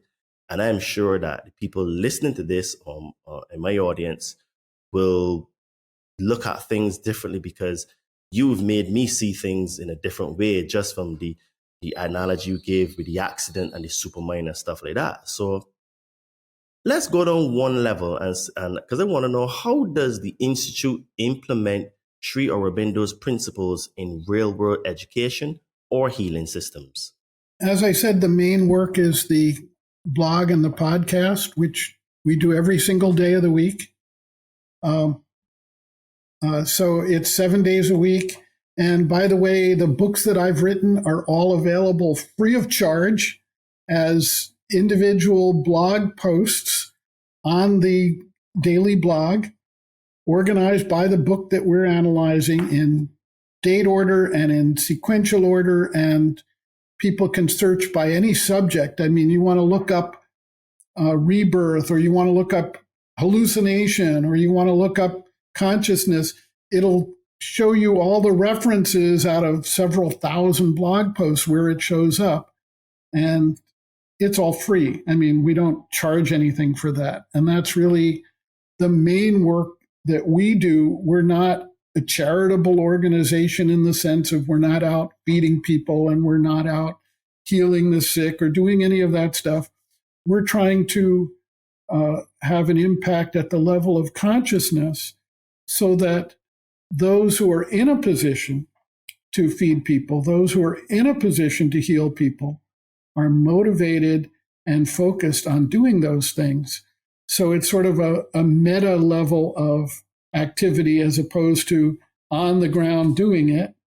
Now, we do support projects like there's a project taking place in South India called Aurobindo, which is a township that's being developed eventually to be a city of 50,000 people and integrate people from many different cultures, languages, backgrounds, religions, etc., to build a community that's sustainable, that is a laboratory for new ways of doing things. And we're very big supporters of that project because we feel like it's an extremely valuable way to explore what human beings can do when they come together. Now, as with anything, the mental and emotional and vital disruptions come, and it's not simple. I mean, no one has solved the problems of human governance yet, but they're trying. And that's the interesting thing. They have things like dream weavers and heart weavers circles where they bring people together to explore all the different angles of particular things that are getting in their way and find solutions that work. So they're not perfect, but it's a great experiment. We support that. And the other thing we do is I'm involved with some companies that publish books that distribute natural products to the natural product stores around the country in the United States. And we try to bring people products that promote consciousness and that give them different ways of looking at sustainability and making a difference in terms of how we deal with the environment, how we deal with each other. Very interesting, because we're going to talk a little bit more about the project in South India, but let's transition to modern day challenges. So in what ways can the evolution of consciousness directly address materialism, consumerism, and identity loss in modern society? It's a good question. The consumerism and materialism side of things is actually the easier part, in as much as once you begin to undertake what Sri Aurobindo calls the adventure of consciousness and joy, where you're really focused on that and you become captivated by that adventure, all these outer material things take on a much smaller importance in your life. And another example for you, when you're a little child and you're playing with your toys and your dolls and your toy cars and your various games, when you get to a next stage of your growth and development, they suddenly fall off from you and you're involved with something else. You're involved with relationship. You're involved with hobbies. You're involved with interests. And then when you get through that stage, then suddenly you may be starting a family and you're involved with raising children and building relationships and having a career of some sort. At each stage, the prior stuff, your material stuff, has fallen away from you and you don't miss it because you've focused your attention elsewhere.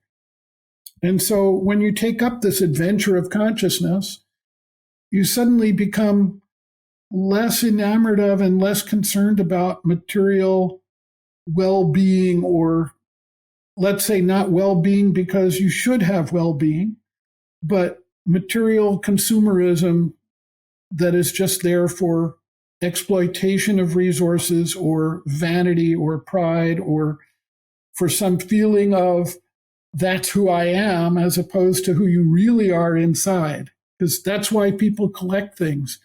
You know, someone's got 20 Rolls Royces in their garage. It's not because they feel satisfied with who they are in themselves. They feel like they have to make a show of who they are by having all this collection of material goods. Okay, you have a gold toilet. Well, okay, but that means you have very little self-worth internally. You see what I mean? And so as you take up this adventure, those things fall off automatically. Now you come to the loss of self-worth that you spoke of, and that's a little more complex. And the reason it's a little more complex is that people are so tied up in the education and training and expectations of their friends, their family, their society, their culture, their religion, their political philosophy, that they don't know how to have a self-worth. They're told that their self-worth comes from being this particular profession or doing this particular thing or having this particular relationship. They don't have a self-worth. To get a self-worth, you have to be able to walk away internally, separate yourself from those things and say, I am not the career, I'm not the engineer, I'm not the politician, I'm not the person working in the restaurant. I am a conscious being, and my self-worth comes from that consciousness. And I'm not a particular race, I'm not a particular gender, I'm not a particular career, I'm not a particular religious acolyte. I'm someone who is a living being with a unique conscious expression. And that begins to develop as they grow internally and they realize how illusory all those other things can be. I completely agree with that, because as I had started this journey, the things like consumerism and material stuff became less and less important to me. Well, one of the reasons is because they were all taken away from me in the process, because no one goes through, as I call it, the refinement period without having massive losses. When you've had massive losses, it really forces you to analyze if those things are important or not. And from the removal of those things, you start to realize they're very illusory, as you said. And then, like for me now, obviously I still like good clothes and good shoes and stuff, but I am not like how I used to be, where I would want to go and get that thing and get that thing. As long as I'm well shaved, I'm in great shape, clothes fit me nice, and the colors match, I'm good to go for the most part. So let's build a little bit on what you were talking about, and how can spiritual development become a viable alternative to escapism? So like drugs, social media, and workaholism. I think that's, again, a matter of the natural interest growing, not out of any sense of obligation, but out of a sense of joyful interest. There are people out there who they love running, okay? And they just go out and run, and they get this, what they call runner's high. And some of them, go out there and they run in races and they do really well in races. And then pretty soon people are telling them, oh, well, you should compete and you should do this and you should do that. And then it turns into really a drag for them. Some of them really suffer under that. They push themselves way beyond their level of interest, and things start to break down and they suffer mentally. We had an instance in the Olympic Games a few years ago where one of the top gymnasts didn't compete in some of the final events because she said that I lost my mental balance to be able to do this, and I was just going to injure myself. And that took a lot of courage because she walked away at that moment from the top position in the world of gymnastics and said, my mental framework is more important than this achievement. And then a few years later, she came back with a whole new energy and attitude. And of course, she became predominant in her field again, because she was always a great gymnast. But we see this happening, that as long as you're doing it out of joy and out of natural inclination, it will change your life. The minute you turn it into an obligation or a discipline that you're doing out of some fear or sense of duty, or into some form of materialistic approach where you're going to get some outer benefit out of it, you've lost a lot of that spark and it doesn't help you as much. So I usually tell people who ask, I can't speak for your life, but my life, I love getting up in the morning. I get up at 3:00 in the morning and I come down and I work on my blog post and my podcast. And then I take up whatever my business career is. And I enjoy my life, every bit of it. And I don't drive around in Porsches and Mercedes. They have no relevance to me at all. I just don't care about that. And what I do care about is, am I becoming a better human being today than I was yesterday? Am I learning? Am I growing? Am I experiencing something new? I observe my dreams. I observe my relationships. I observe what I do. And if it's not going to bring joy, if it's not going to bring conscious growth, I try to find a way out of it. I completely agree, because I am a fitness coach and I also do the podcast, and I absolutely love doing both of them, to the point where I get to a stage sometimes, because I work so much, that I have to remind myself I need to go to sleep, because I have done literal all-nighters.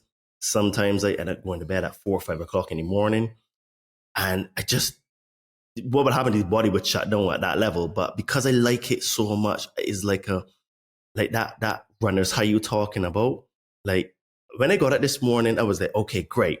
I'm going to do weighted muscle ups this morning, and then I'm going to do some finalize these questions to talk to you today. And I was like proper excited. I didn't have that I need to talk to Santosh today. It was like, nah, mate. I got up 3:45, meditated, went to the gym, was on time, left on time. It was like, boom, let's go and have breakfast and then work on finalizing these questions to talk to you. And for me, I just love what I do to the point where, like I said, I have to remind myself, okay, Todd, it's getting a little bit late. We need to go to sleep because we have to do other stuff tomorrow, you know? So what are the practical daily steps someone can take to align with this consciousness shift that you were talking about? I would say the first thing is to get in touch with the inner aspiration. What is it that you really feel important in your life? Aspiration is that flame in your heart. What is it that really gives you joy? What is it that, if you didn't have to go to work at some job somewhere, if you didn't have to do this thing or that thing, what is it that really sparks you? And try to understand why it sparks you and how it sparks you. And then try to incorporate that into what you do during the day, even if it's only for a very short time. And that is the first step. And all the rest of the steps follow from that. You know, when we started, you asked, well, what are, you know, how does integral yoga different than any other? And I said, well, it doesn't have a fixed path. And that's what I'm saying here now. Every individual has their own path. And it starts with who you are and what is that flame in your heart that's going to drive you to do something, to learn something, to grow in some way in your life, to be better in what you do, what you think, what you feel, what you express, how you relate. And as you do that, it doesn't need a label. It doesn't need to be called integral yoga. It doesn't need to be called spirituality. That itself is the path. And as far as I can tell, that's the most advice anyone can give anyone else. Great advice, because in my case, this is what I say this now openly. I found my purpose in life. My purpose in life is to get people in shape and to do this podcast to help with the evolution of human consciousness. And I used to be a civil engineer. The last major project I worked on in London was for the Crossrail project, worth £16 billion. Great job. And I loved it. I never saw myself doing anything else but engineering. And while I did love it, now on reflection, it wasn't my actual passion. I used to get up and, like I said, I used to love going and building stuff when we have massive concrete pours and stuff like that. But now I get up with this like joy.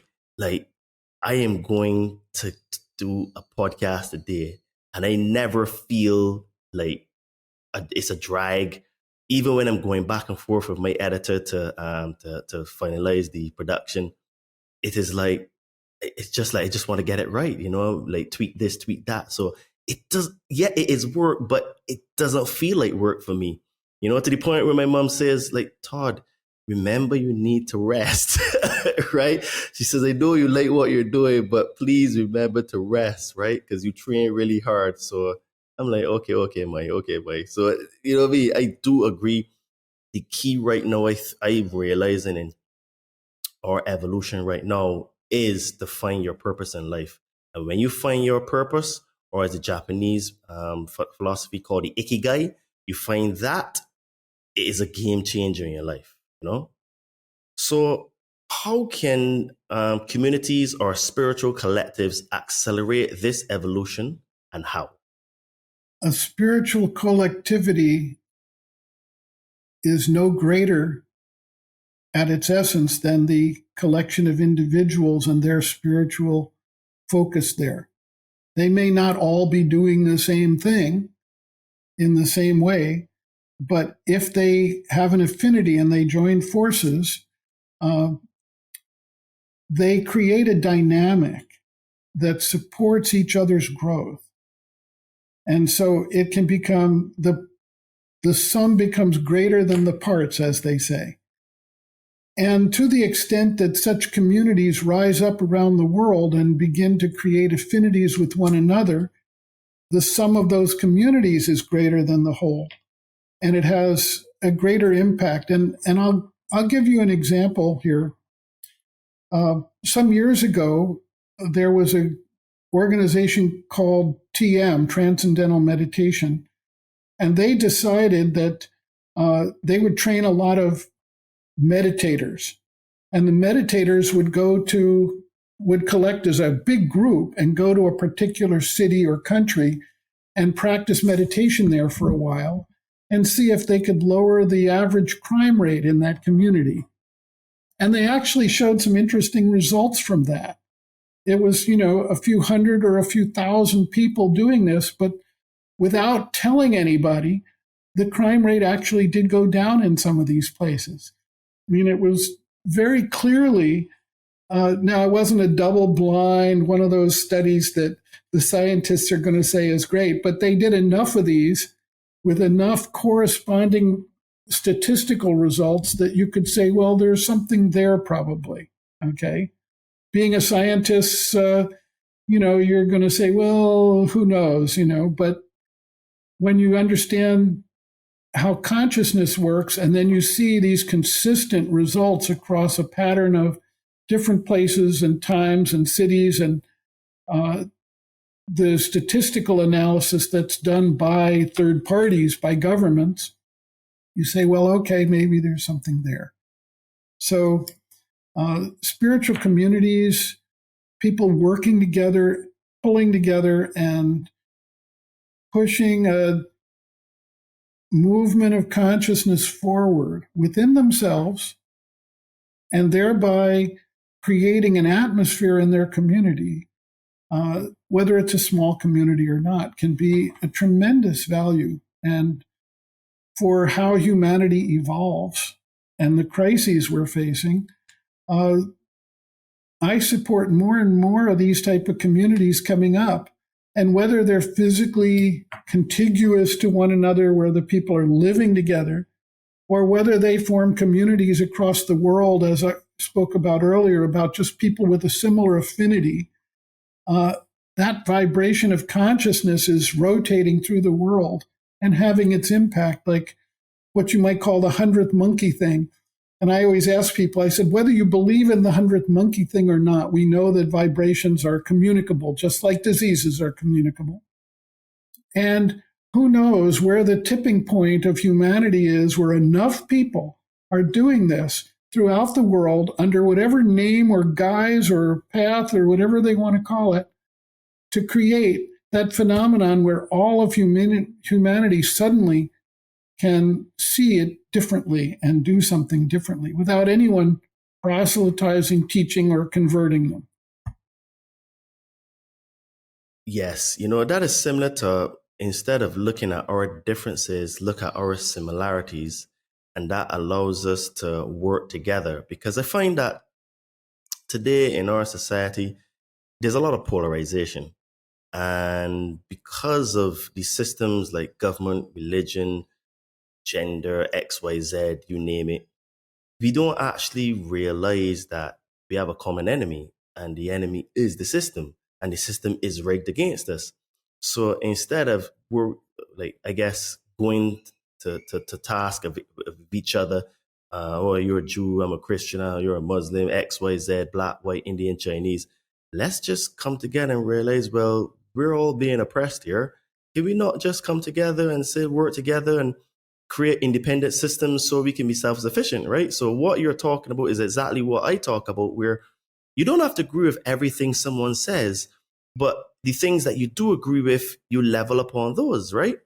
But I do agree, it's definitely a consciousness shift that needs to occur so that you can actually, instead of looking at the speck in your brother's eye, you look at the log in yours first, and then realize that he is you and you are him. And you say, you know what, mate? Well, I don't agree with you on that, but I agree on this. So let's work on that, and let's create a better world and a better system and a better society. So let's talk a little bit about how you see the future of humanity. So what is your vision for humanity's future as consciousness continues to evolve individually and collectively? I guess from my viewpoint, the evolutionary process towards what we might call the Gnostic being and Gnostic communities, which we spoke about earlier. It's a multi-hundred-year process.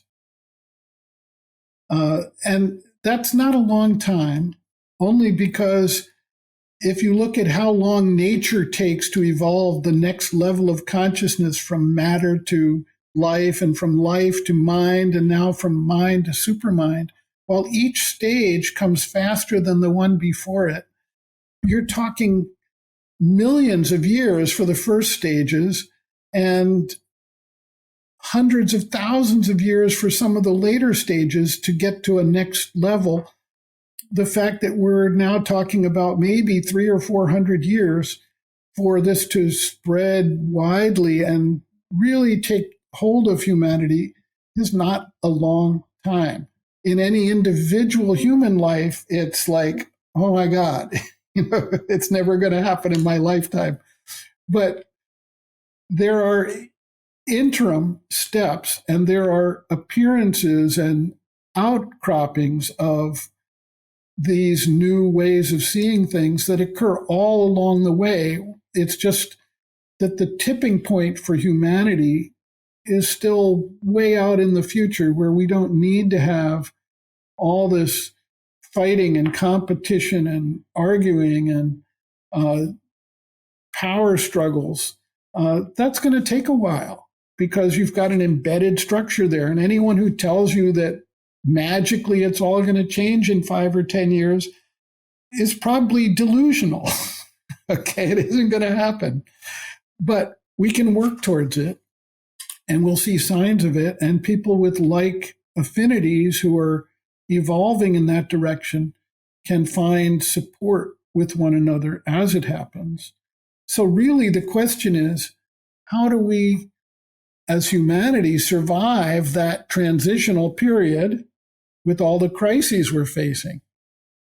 And that becomes the seminal question. And some people are optimists and some are pessimists. I'm on the optimistic side. I think that no challenge is put in front of us that isn't intended to have a solution. And that's because I think that the universe, as it's evolving with and through us and through our planet, isn't here simply to bring a dead end of total destruction on things. And it may not be in our lifetime. It may be that humanity gets itself blown up and there has to come a new cycle of civilization. But I'm hopeful that we see signs that a new consciousness is starting to emerge. We see people concerned about the environment. We see people concerned about developing consciousness. We see people taking up the gender disputes, the racial disputes, the power structures that have unequally brought a lot of the resources of the planet into a few, what I would call greedy hands, rather than sharing it among humanity. But we have people working on this. We have people talking about it. You see people talking about Ubuntu, which is from Africa, the idea that we all succeed or fail together. And they actually did an experiment once where they told some young children in Africa, well, whoever gets there first gets all the fruits or the chocolate, whatever it was that was the gift there. And none of the children started running. They all held hands and went together. And to me, that was extremely illuminating because it represents an advance of consciousness that the West has never understood, but that people in the West are starting to look at, which is something totally new. The West has always taken the position that we know better than everybody else, and they're going to do what we want to do because we've got better weaponry and we've got better control of resources. That's all illusion. And when you look at something like the First Nations people who say we should be thinking of how we treat our heirs down to 7 generations into the future, And you look at Ubuntu, where we all do this together and we all succeed together. We all share the fruits together. These are stages of consciousness that have already developed in different parts of the world.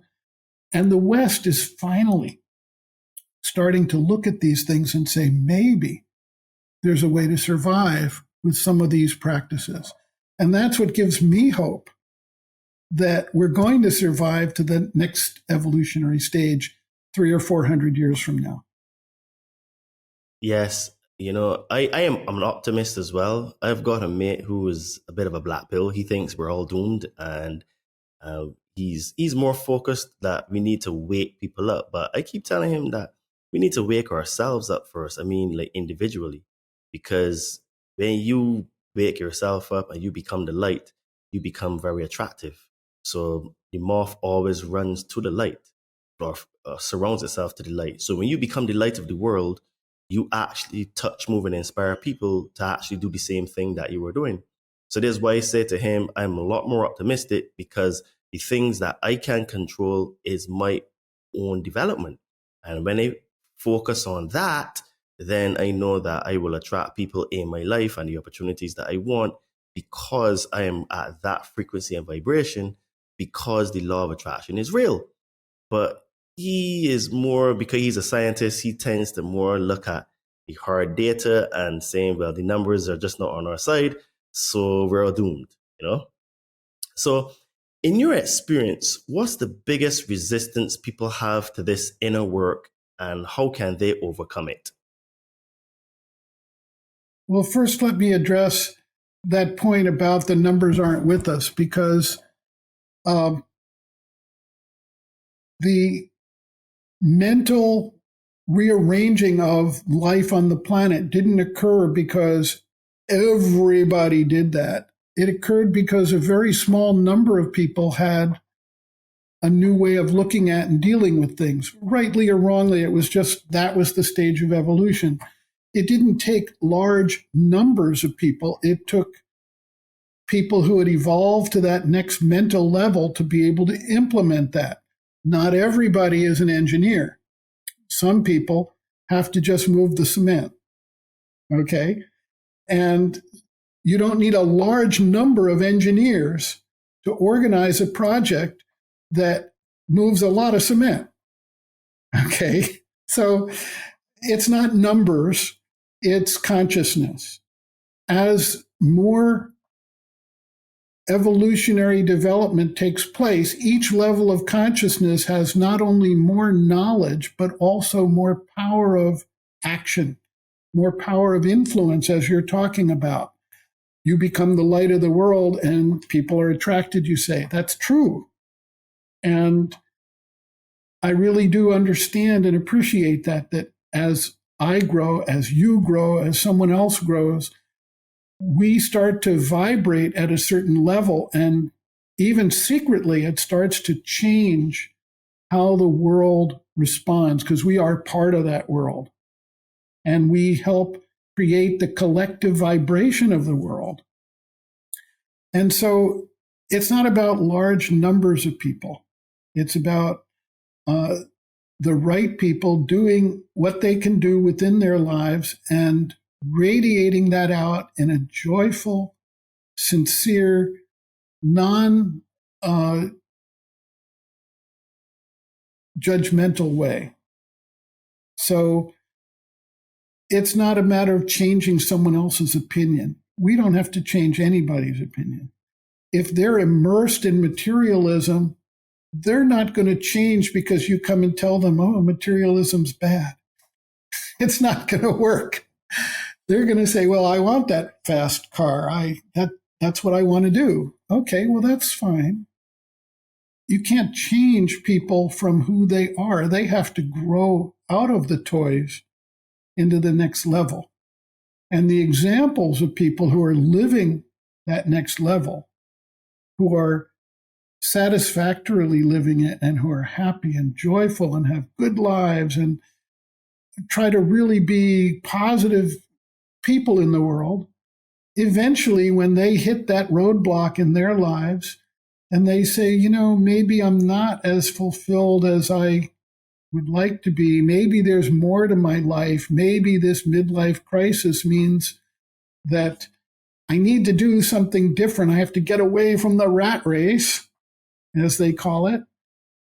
Maybe at that point, they'll just remember, well, I met these people and they were really so upbeat and positive about their own lives, and they weren't messing with my head. They were just being who they are.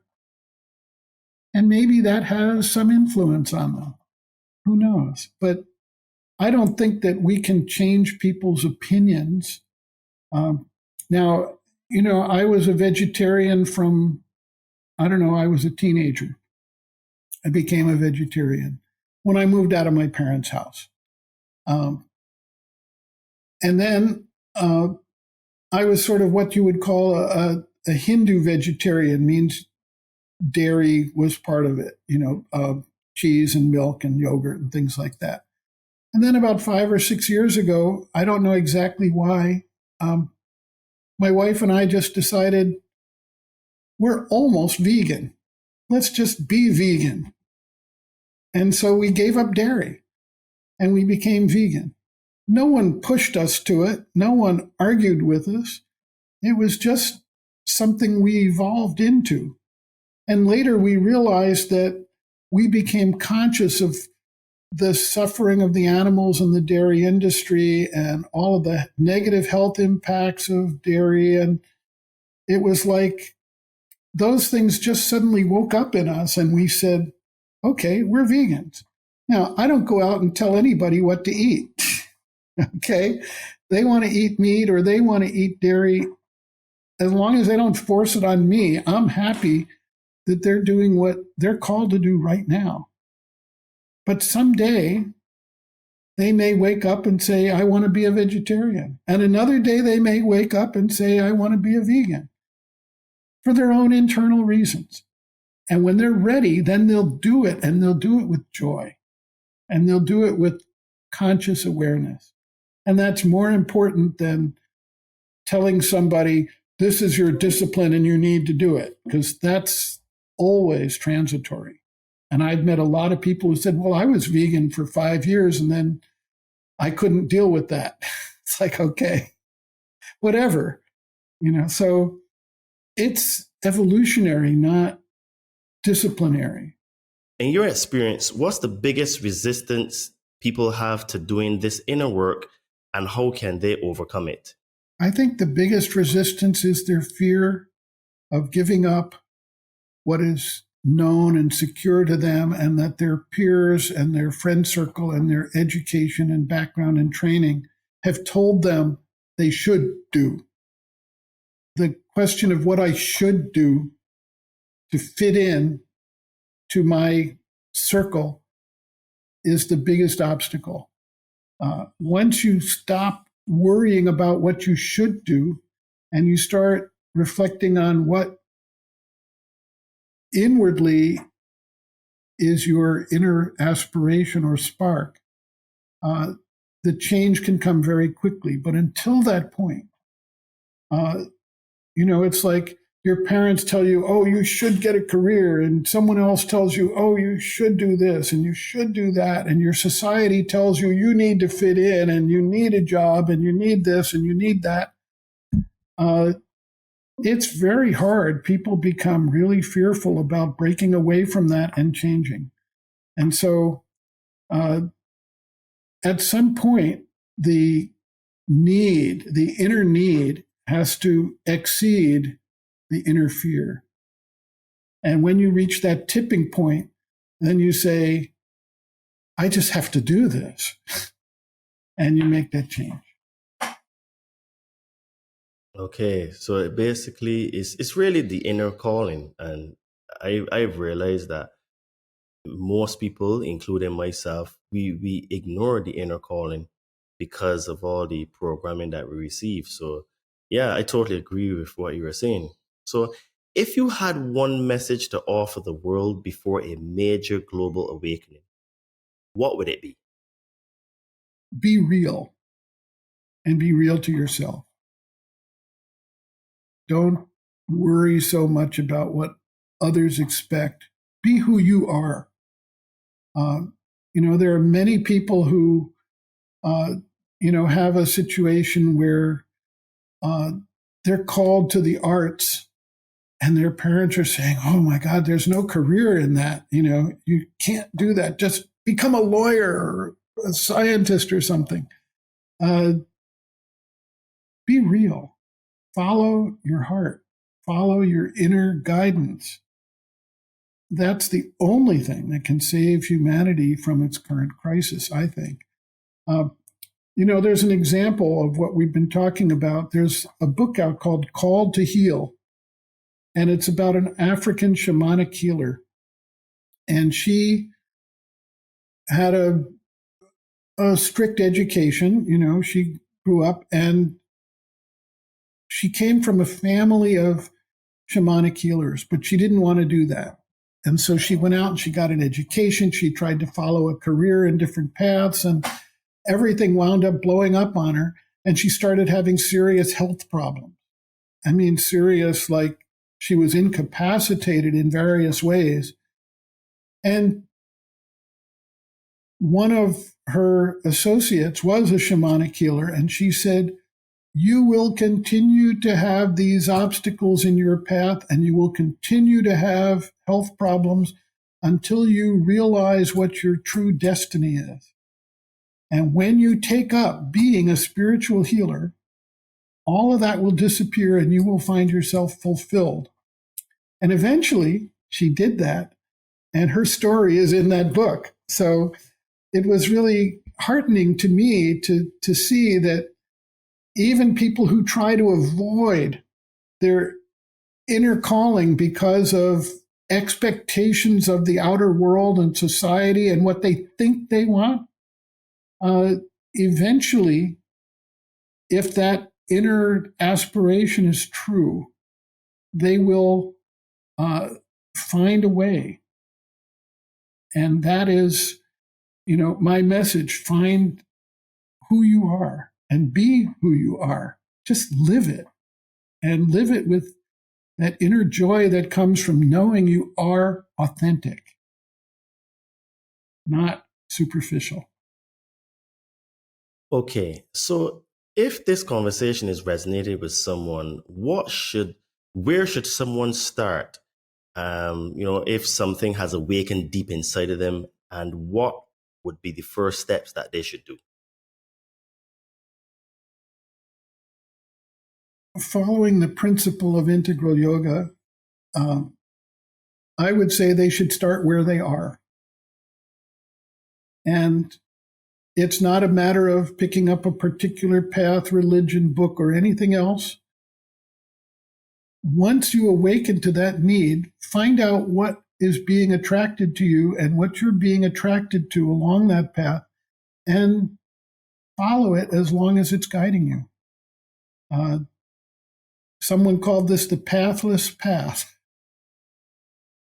And it's really true that, everyone wants you to say, okay, you woke up, now you do these things. But my approach to that is totally different. And it's like, you woke up, now find out within yourself what you've awakened to, and then do that, whatever it is. Okay, so I think that's great advice, actually. So you mentioned before Aurobindo, the international community. So how does it reflect with Sri Aurobindo's ideals? Aurobindo was actually not conceived by Sri Aurobindo himself. It was conceived by his co-worker, who is affectionately called the Mother, Mira Alfassa. She was a French woman who basically was receiving a teaching through her entire young life and childhood through dreams. And when she went with her husband to India, she recognized Sri Aurobindo as the teacher who was teaching her all these things. She became his co-worker, and she developed what's called the Sri Aurobindo Ashram and became the caretaker of several thousand people who decided to live and work there. And during the Second World War, she invited in their families, and started a school, the International Center of Education. And eventually she said, there should be a place on the planet where money doesn't rule, where it's a laboratory exploring new ways of life that brings people of different cultures together and begins to work out what Sri Aurobindo called the ideal of human unity, which is the name of one of his books. And so she founded the idea of Auroville and worked with some architects and engineers and developed a plan for it, got some people busy purchasing the land on it was a desert eroded plateau nearby, and turning it into what is today a green paradise. I mean, they've got millions of trees there, and they've got water, and they've got a beautiful environment, and they've built structures, and they've built community, and they've built projects, and there's like 600 projects going on there because every individual comes with their own view of what it is they want to work on. It's sort of almost a divine anarchy, you could say, because someone comes there and says, well, I want to work with spirulina, and someone else says, well, I want to work with recycling, and someone else comes and says, I want to work with water conservation, whatever, or energy. They've set up a solar mini grid in the community now. It's like all these projects are at work, and somehow, although they don't work with each other, they work together and around and supportive to one another in terms of the big picture that gets created. So I'd say it's a corollary to what Sri Aurobindo spoke about, but it was the mother's implementation of an experiment in human unity rather than a more philosophical, broader brush approach. It was, well, let's just try something. Okay, so you alluded to a few things that I want to ask in the next question. So can you elaborate on that in terms of how do Auroville's projects differ from the high-tech, high-cost approaches in the developed world? The main thing is that Auroville starts at what I would call the basic ground roots level. And the idea is the solutions they work on should be able to be implemented with local modification almost anywhere in the developing world. When you look at the projects that the World Bank, for instance, has dropped into Asia and Africa and South America, these are big, high money, high tech projects, and they spend tens or hundreds of millions of dollars and they put some project in place, but then after some time, they can't be maintained. They cost too much to maintain. The people don't have the necessary skill set to maintain that level of tech. And it becomes difficult. And in many cases, it becomes a way that local leaders use it to enrich themselves at the expense of their people. In other words, it's just almost like graft that's taking place, corruption. So at Auroville, they start with small things and say, okay, well, they did a reforestation project, and that's a good example. It was a totally denuded, eroded plateau, and they looked at, well, what is it going to take to turn this into a living biosphere? And then they looked at what are the native plants and trees that would normally grow in this area so that they didn't introduce foreign plants into the environment, but plants that were going to grow and thrive in that area. And they carefully tended trees and plants where they would water each one individually with drops of water on a daily basis to start with, because there was no water. They started building canats or ways to block the water, capture the monsoon flow, utilize it effectively. They put in some bore wells to tap the water that was under there, and they conserved it. They organized it.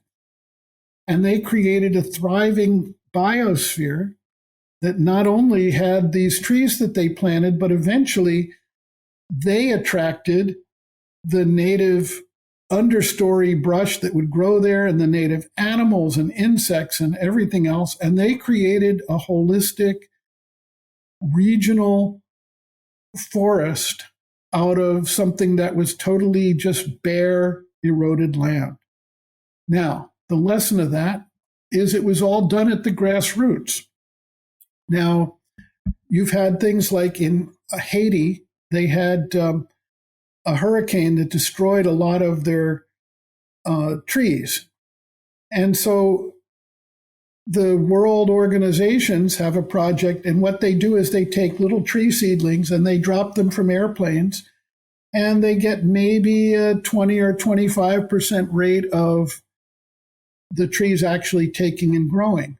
Well, the Aurobindo group went to Haiti and a couple of other places with their program and taught people how to do this and look at the native growth in that area, not transplanting what grew in India, but what grows in Haiti or what grows in Africa or what grows in Rajasthan, and said, this is the methodology for you to redevelop the native forestry here. They had like an 80 to 90% success rate versus the 20 or 25% success rate that high tech was doing with their dropping seedlings from airplanes. These are noted examples that have been documented, and they've gotten some grants from different places to do those things and help those areas rebuild their forests in a holistic way.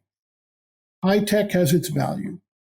Oroville has some high tech industries. They've got a solar mini grid. They've got technology that they're using to build various things in the community, but they're not wedded to it at the expense of understanding what it takes to develop for the world that isn't high tech, which is most of the world, and the needs of people at the ground level.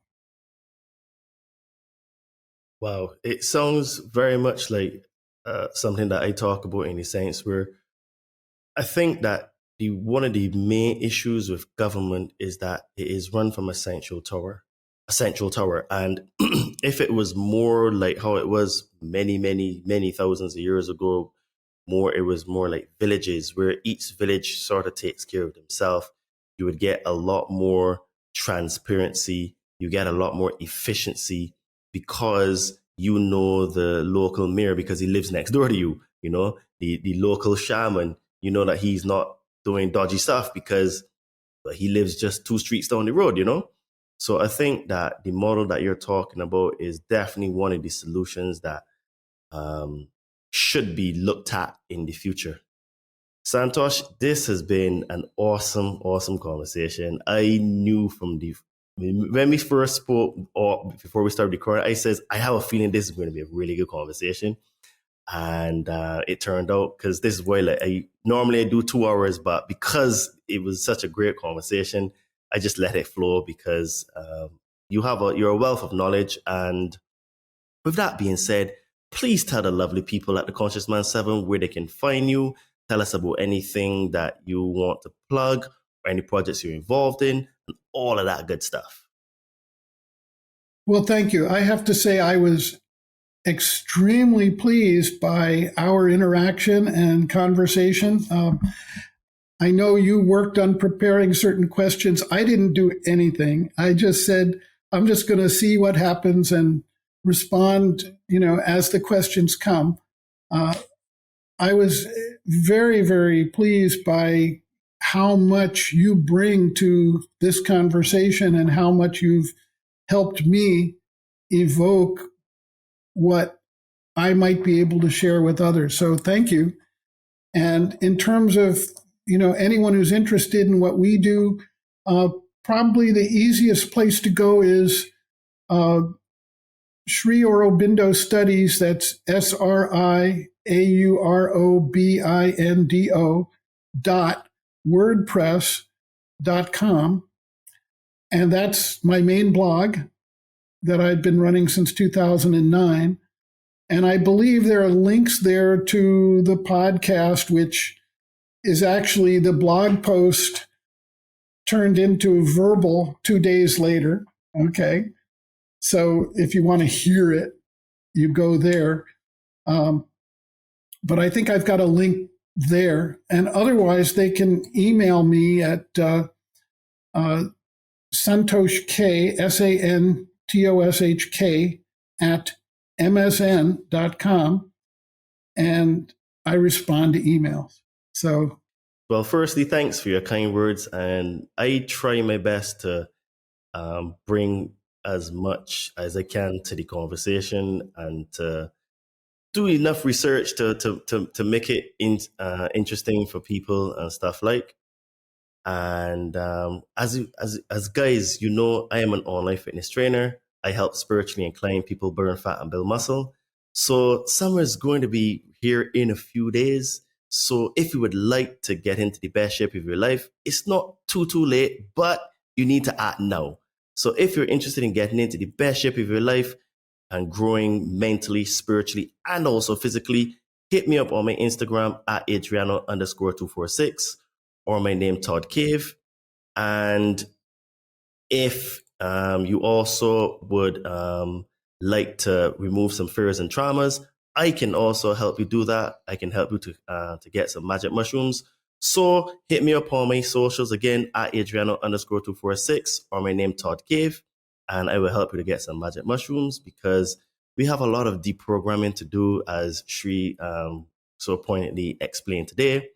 And if you would like to support this podcast, you can do that by visiting our merch store with the name Todd and Me in the Amazon store. And as you can see, I have on one of those shirts today. We have hoodies, tank tops, and sweats.